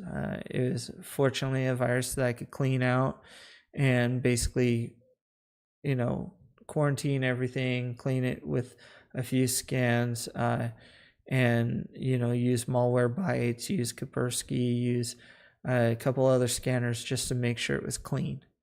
And once it was clean, I returned it to the client. No sooner did I return it to the client, about 2 or 3 weeks later, he returned it with another virus. And I clean it out again, and I verify with the client. I sit the client down, show them that it's clean, go to websites, let the machine run for a while, because usually the telltale sign of the computer being infected was it would load a pop-up or something like that within a very short period of time. And I would show the logs showing that I cleaned out the system and stuff like that. This happened about 4 or 5 times, and this is after updating their antivirus, getting them a good firewall on the system and all that stuff. And this client kept on coming into my business and with a virus. So then I told the client, and I let him know. I said, look, I am going to take a deep dive on your computer and find out exactly where this is coming from, because there's something that you're doing that is, that keeps on bringing this back, because I've cleaned it, everything. It's not me. It's something you're doing. I want to find out what it is you're doing so we can stop this from happening. He goes, well, my son uses the computer all the time. It's my son. It's his computer, and I'm like, okay. So I do a deep dive on the computer, and I go into the internet history and stuff like that, and I find that his son, he says it's his son, I don't know if it is actually him, is going to all these porn sites, all the free porn sites you could think of, just some shady stuff, some just endless amount of porn sites that this individual is going to. And it actually came down to the fact of like, I let the customer know, hey, this is what I found. This is why I think you're getting infected. And gee whiz, if you're going to do it, or if your son's going to do it, it might just be cheaper for you guys to find a legit site and pay for it.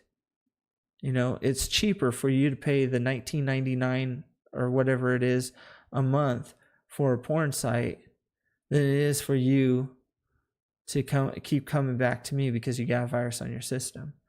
So if you're okay with your son looking at porn, which this particular client was, well, you know, he's a teen, he's, you know, 17, 18 years old, you know, I don't know how I'm going to prevent him. So, well, if you want to stop paying me to clean viruses off your computer, you know, find a legit porn site and pay for it, you know. And maybe saying that I have, you know, you may look at me saying that and say I advocate, you know, the objectification of women and all that stuff.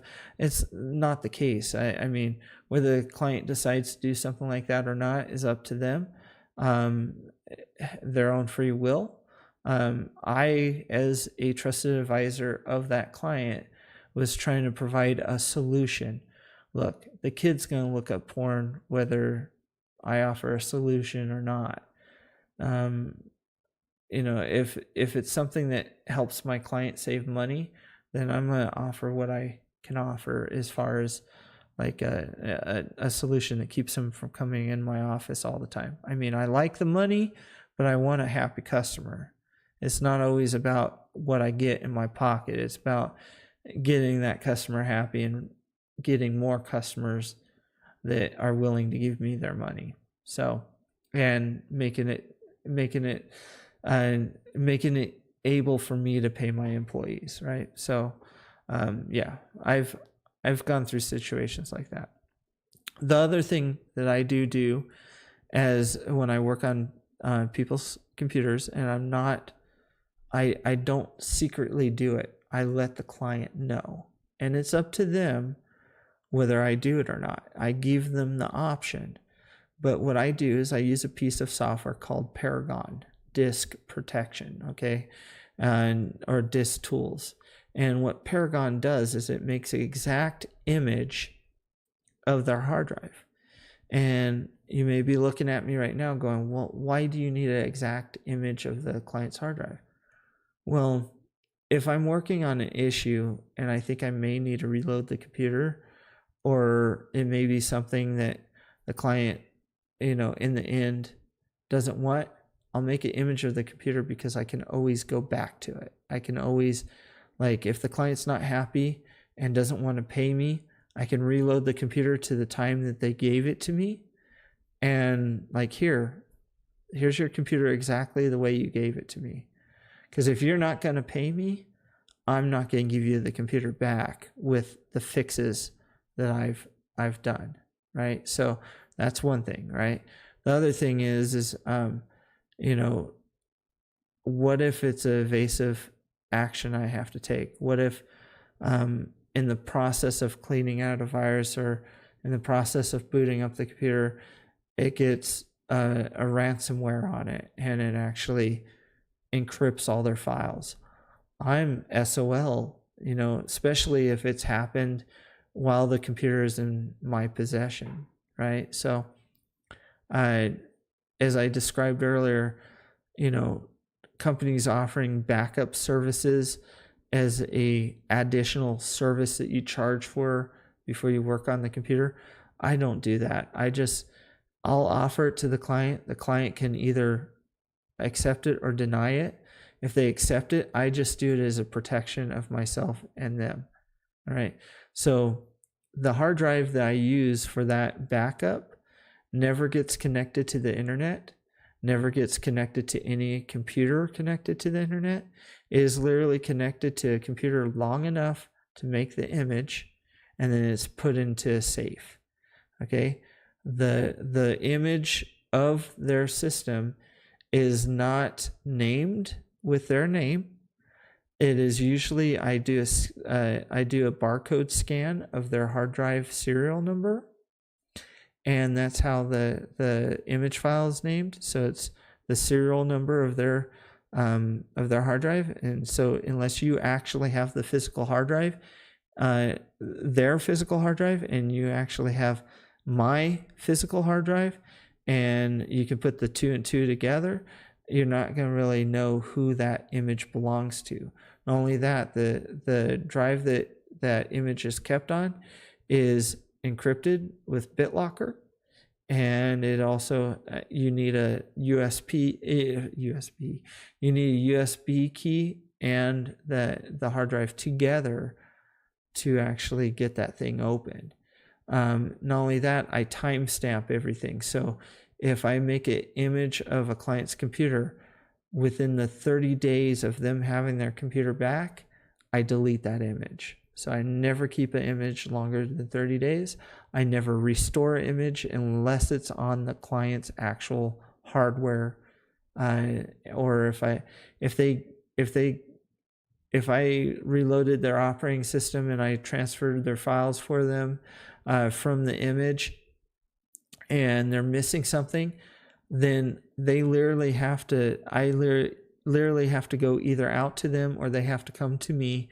I have to scan the barcode on their hard drive to get their image file so I can retrieve more files for them. So I'm very security centric when I do those items. And again, my clients trust me, because without trust, there is nothing. So if they can't trust me, they're not my client. And if I can't be trustworthy towards them, then I shouldn't be in the business. So it is a practice of mine to, full disclosure, to back up my clients' information when I touch their computer, but never snoop through it. Never. It's an integrity thing. It's not my place. You will never find my clients' files on my personal systems, ever. The one exception is that hard drive, and it gets wiped out constantly. So, and it's also encrypted. So that's a thing. So anyway, this guy, the way this guy does it is wrong. If you watch the rest of the video, you'll see that the way he does it is completely wrong. I would never suggest doing that. So we set up another test. Load our laptop with files with intriguing file names. And at one of our 5 stores... Yeah, it says this one was accessed Monday at 6 o'clock. This one, wow, sexy. This one was also accessed Monday at about 5:45. Nice pose.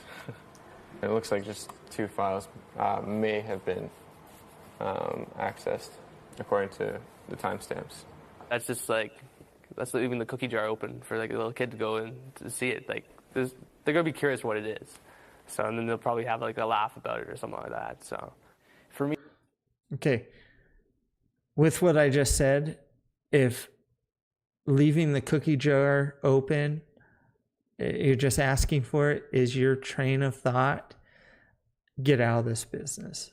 I mean, your client needs to be able to trust you, and you need to be able to provide that trustworthiness and the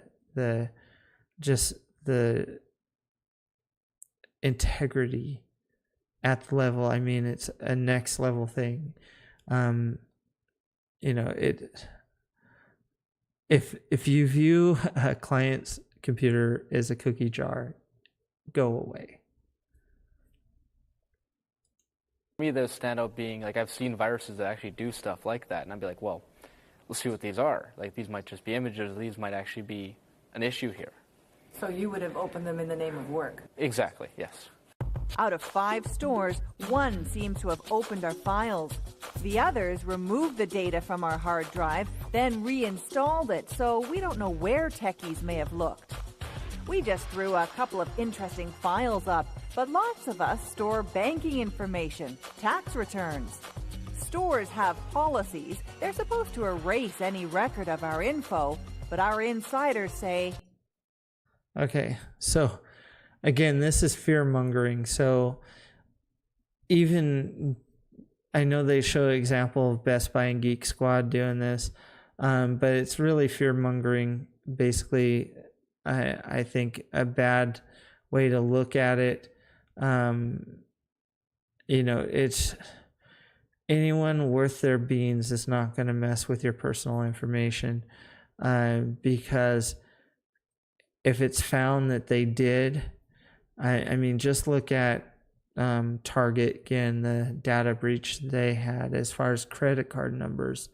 Look at how exposed that company is when that's involved. I mean, I know for a fact that most companies, that if they find out that you're in a system unauthorized, or you're in someone's personal files unauthorized,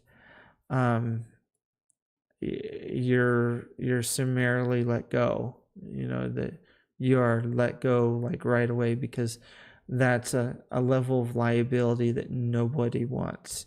It's very costly, and so therefore, do I think there's a nerd sitting there looking for your banking information? No. I mean, have I seen people's banking information? I used to work for a CPA firm. I mean, half the time I had to work on something, people's information was right in front of my face. I mean, I didn't have to look for it. It literally, as I opened the software, let's say, for example, one of our accountants was having problems with Peachtree Accounting not opening up properly. Well, when I got to successfully open for the accountant, first thing that pops up is all the customers, like literally all their financial information. It's none of my business. I don't care. And if I do care, I'm in the wrong business. So again and again, it comes down to personal integrity. There's no guarantee. The managers or the supervisors or whoever's there can't be looking at these people 24/7. You know what I mean? And half of the technician rooms don't have cameras in them. So it's a back room. People can slip a disc in their pants or whatever. Okay, so in California, it's illegal for you to have a camera in a person's work area. So you're supposed to have cameras when it's over like a ATM or Visa machine or anything like that. Anything that has to do with financial transactions, there should be a camera overlooking that for like a cashier and stuff like that. But as a technician in California, it's they don't typically allow you to have cameras in people's work environments. At least that's my understanding with the companies I work with. That if it's in an office, let's say in a tech area, they typically can't have a camera looking down at you. So that's sometimes an invalid point. But again, the whole integrity issue, and also anyone worth their salt is going to be keeping an eye on what's going on in a tech area. I once worked for an IT department where the tech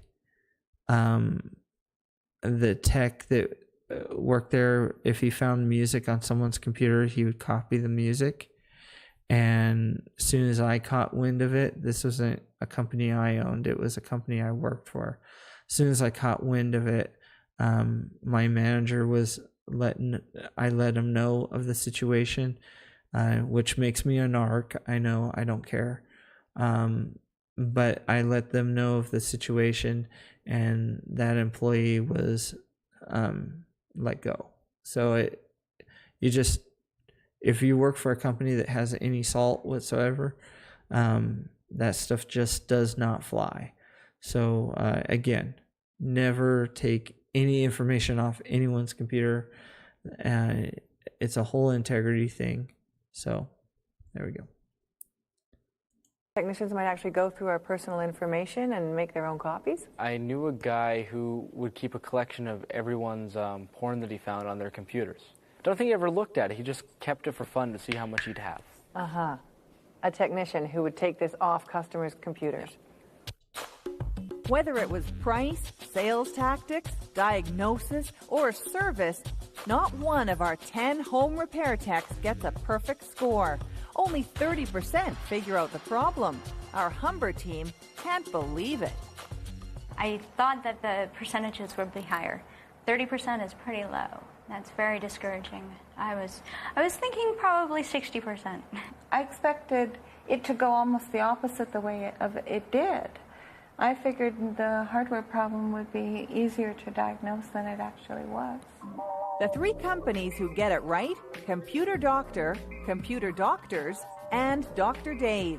They were all in and out in less than half an hour. But their prices for parts were a lot higher than what you can buy online. A couple companies, including 24-Hour Geeks, couldn't figure it out, but didn't charge us either.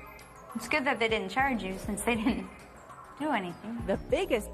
Okay, so if you go out to a client's location and you do not figure out the issue, and you call up your tech level 2 or anything like that, or if you are the tech level 2 and you just can't figure it out, yeah, don't charge them. I mean, I don't like the way the video belittles the person that couldn't figure it out, but that has to say something about the person's integrity, that when they looked at the computer and they did what they could, when they didn't figure it out or they didn't have a solution for the client, they didn't charge the client. That is the right thing to do. Not too long ago, I went out to a side job that I have. Again, non-conflict, because the company I work for does nothing with outside clients. So I went to the side job that I had, and initially I ordered new hard drives for a server, and it was supposed to be an easy data transfer, basically an image from one disk to another. So basically a hard drive replacement. So you take imaging software and you copy the files on the current hard drives that were old and getting worn out, and you basically do a server refresh and copy the files over. Well, when I purchased the hard drives, I assessed it as being SATA hard drives, and being that it was a low-end server, it looked to me to be SATA hard drives. Well, it turned out that they were serial ATA drives, which is a server type hard drive, but it's very similar to a SATA drive. Matter of fact, a SATA drive will fit in the connector and will work with the connector for a serial ATA drive. So, or not serial, I'm saying the same thing, but basically for a SCSI, a newer SCSI drive. So a serial SCSI drive. So anyway, so I ordered these drives, and when they came, I found out that the software that I had to do the data transfer was not gonna work. It didn't work with the interface, with the Dell RAID interface that I needed it to work with to do the data transfer to these new SATA drives. And I worked on it for a good 2 or 3 hours, just because that particular day I felt like beating my head against the wall. Well, when I left, there was some other things I did for the client during that day too, but when I left, before I left, the client said, "Hey, how much do I owe you?" Because he's typically a client that pays you right as you do something. And I had been there for 5 or 6 hours to do work in. And I said, just pay me for like 2.5 hours.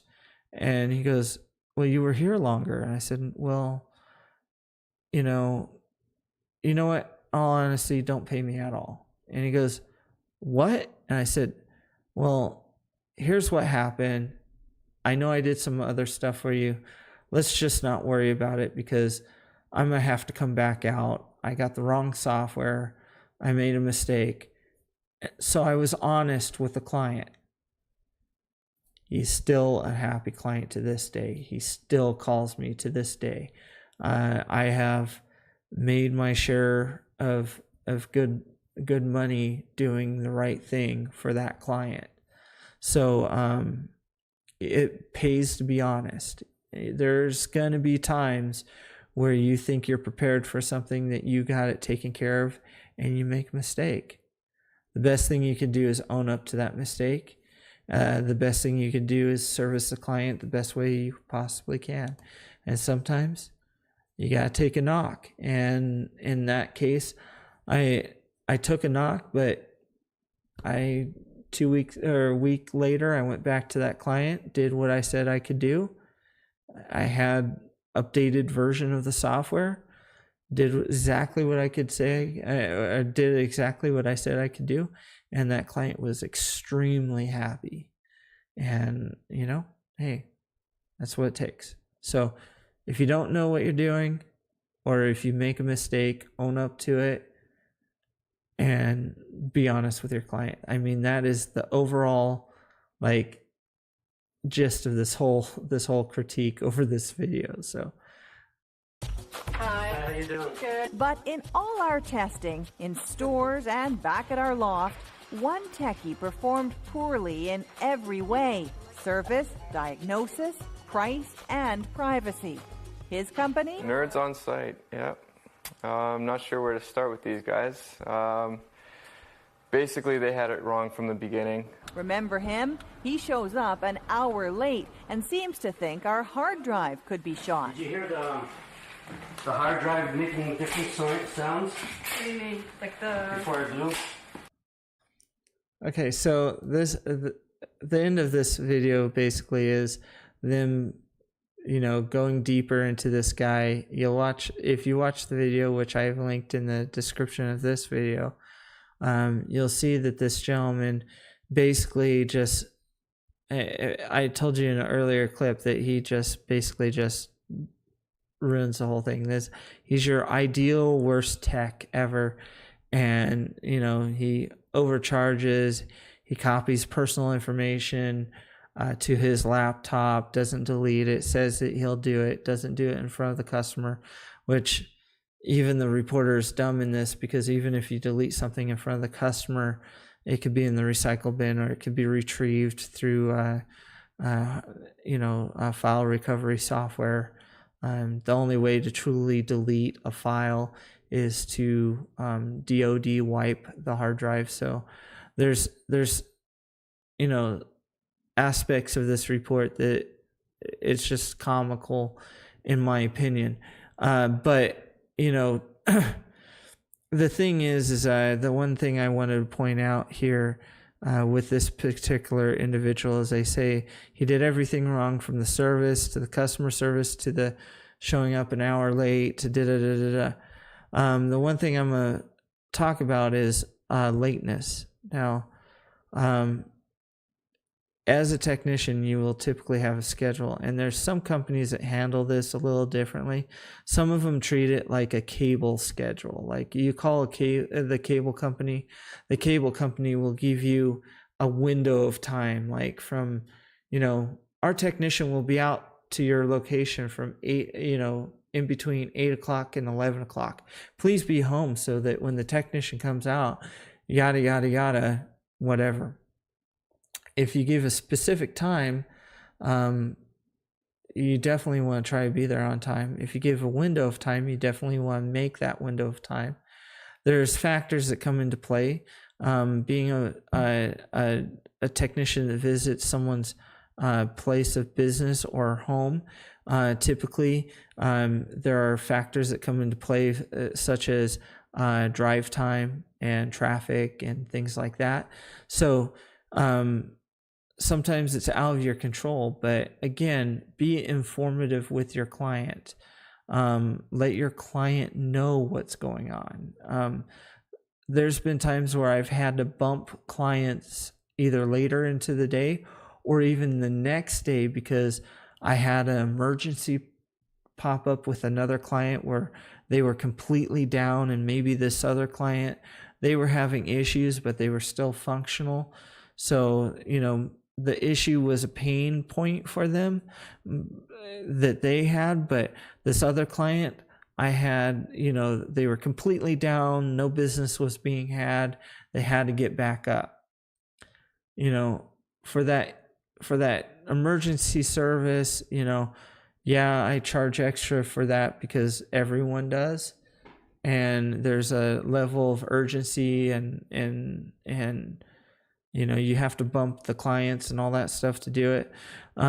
So that's a thing, and that happens. But again, it comes down to being honest with your client, right?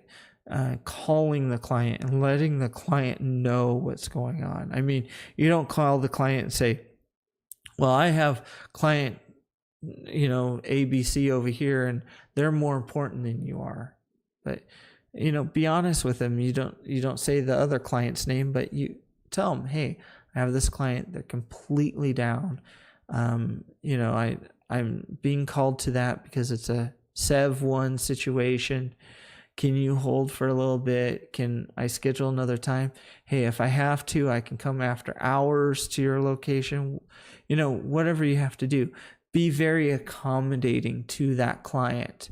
Let them know that you're sorry, and be apologetic. And I've gone as far as, like, if I had to bump a client, I would show up to their location. Like if it was after hours, I show up to their location, especially if they're waiting for me with a pizza, or something, like, gee whiz, I'm really sorry about this, and just know that if it were you with the same situation, I would do the same for you. If you were completely down, I would bump another client for you, let them know that. Like, when you get me, you get me, you get, our company. If you work for a company that has multiple technicians and, you got a client that's down or whatever, and it's all hands on deck over at this other company, don't hesitate to let your client know, hey, I'm sorry, we'll make it up to you. If you're stuck in traffic, give the client a courtesy call. Hey, I'm running behind. This is why. Don't lie to them. Be honest with them. Say, this is why. This is what it's all about. So anyway, yeah.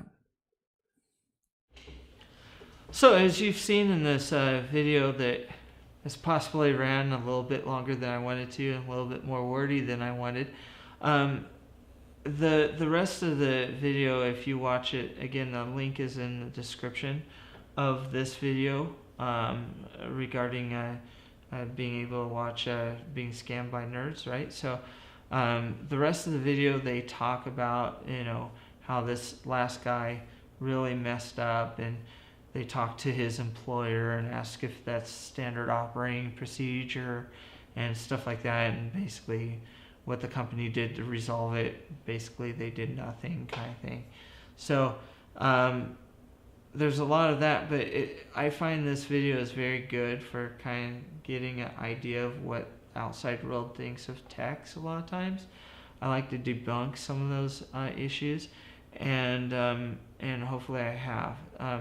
Some of the stuff that I described in the video about, the process of troubleshooting a machine and stuff like that, you'll find in my A+ training videos that I have. I got 2 of those videos out right now. The 3rd will be coming out very shortly. I'm actually working on editing and getting that information together and putting out there. I've had it recorded for some time, but due to other issues, haven't been able to publish it yet. So anyway, hopefully you found this video informative. If you have any questions, please feel free to include them in the chat section or the message section of this video, and I will answer them. And hopefully, if you have any suggestions for further videos, please feel free. And you have a good evening. Thank you very much.